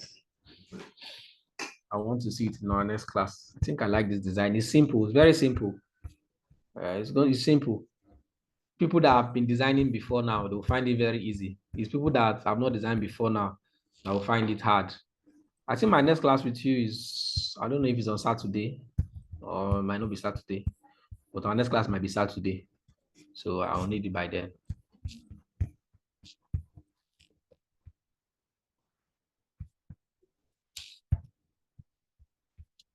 Please download the image now. For those of us who are there, download the image now and start working on it. You can share it to your friends. How do you get the exact image? All this is I've been doing in this class. You did not see it. Victory, you're going here. All it is I've been doing in this class from start to finish. You didn't see it. You're asking me how you get the exact image. Don't worry now. Don't get the exact image. We will know. The way I got the exact image for my own, that's how you get it. Say what?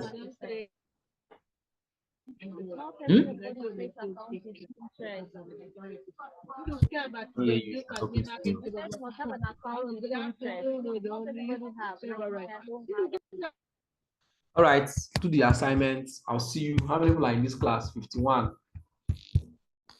Okay. Anybody that can do the assignment, do it and send to me. I'm going to attend to everybody, so I'll do only a few. Okay, see you guys on the next class. Hopefully. Bye. How do you submit it? Do the assignment first. You submit it via your Canva link. Thank you, sir. You submit it via your Canva link. You make your Canva easy for person one to access, and then I'll access it from Canva.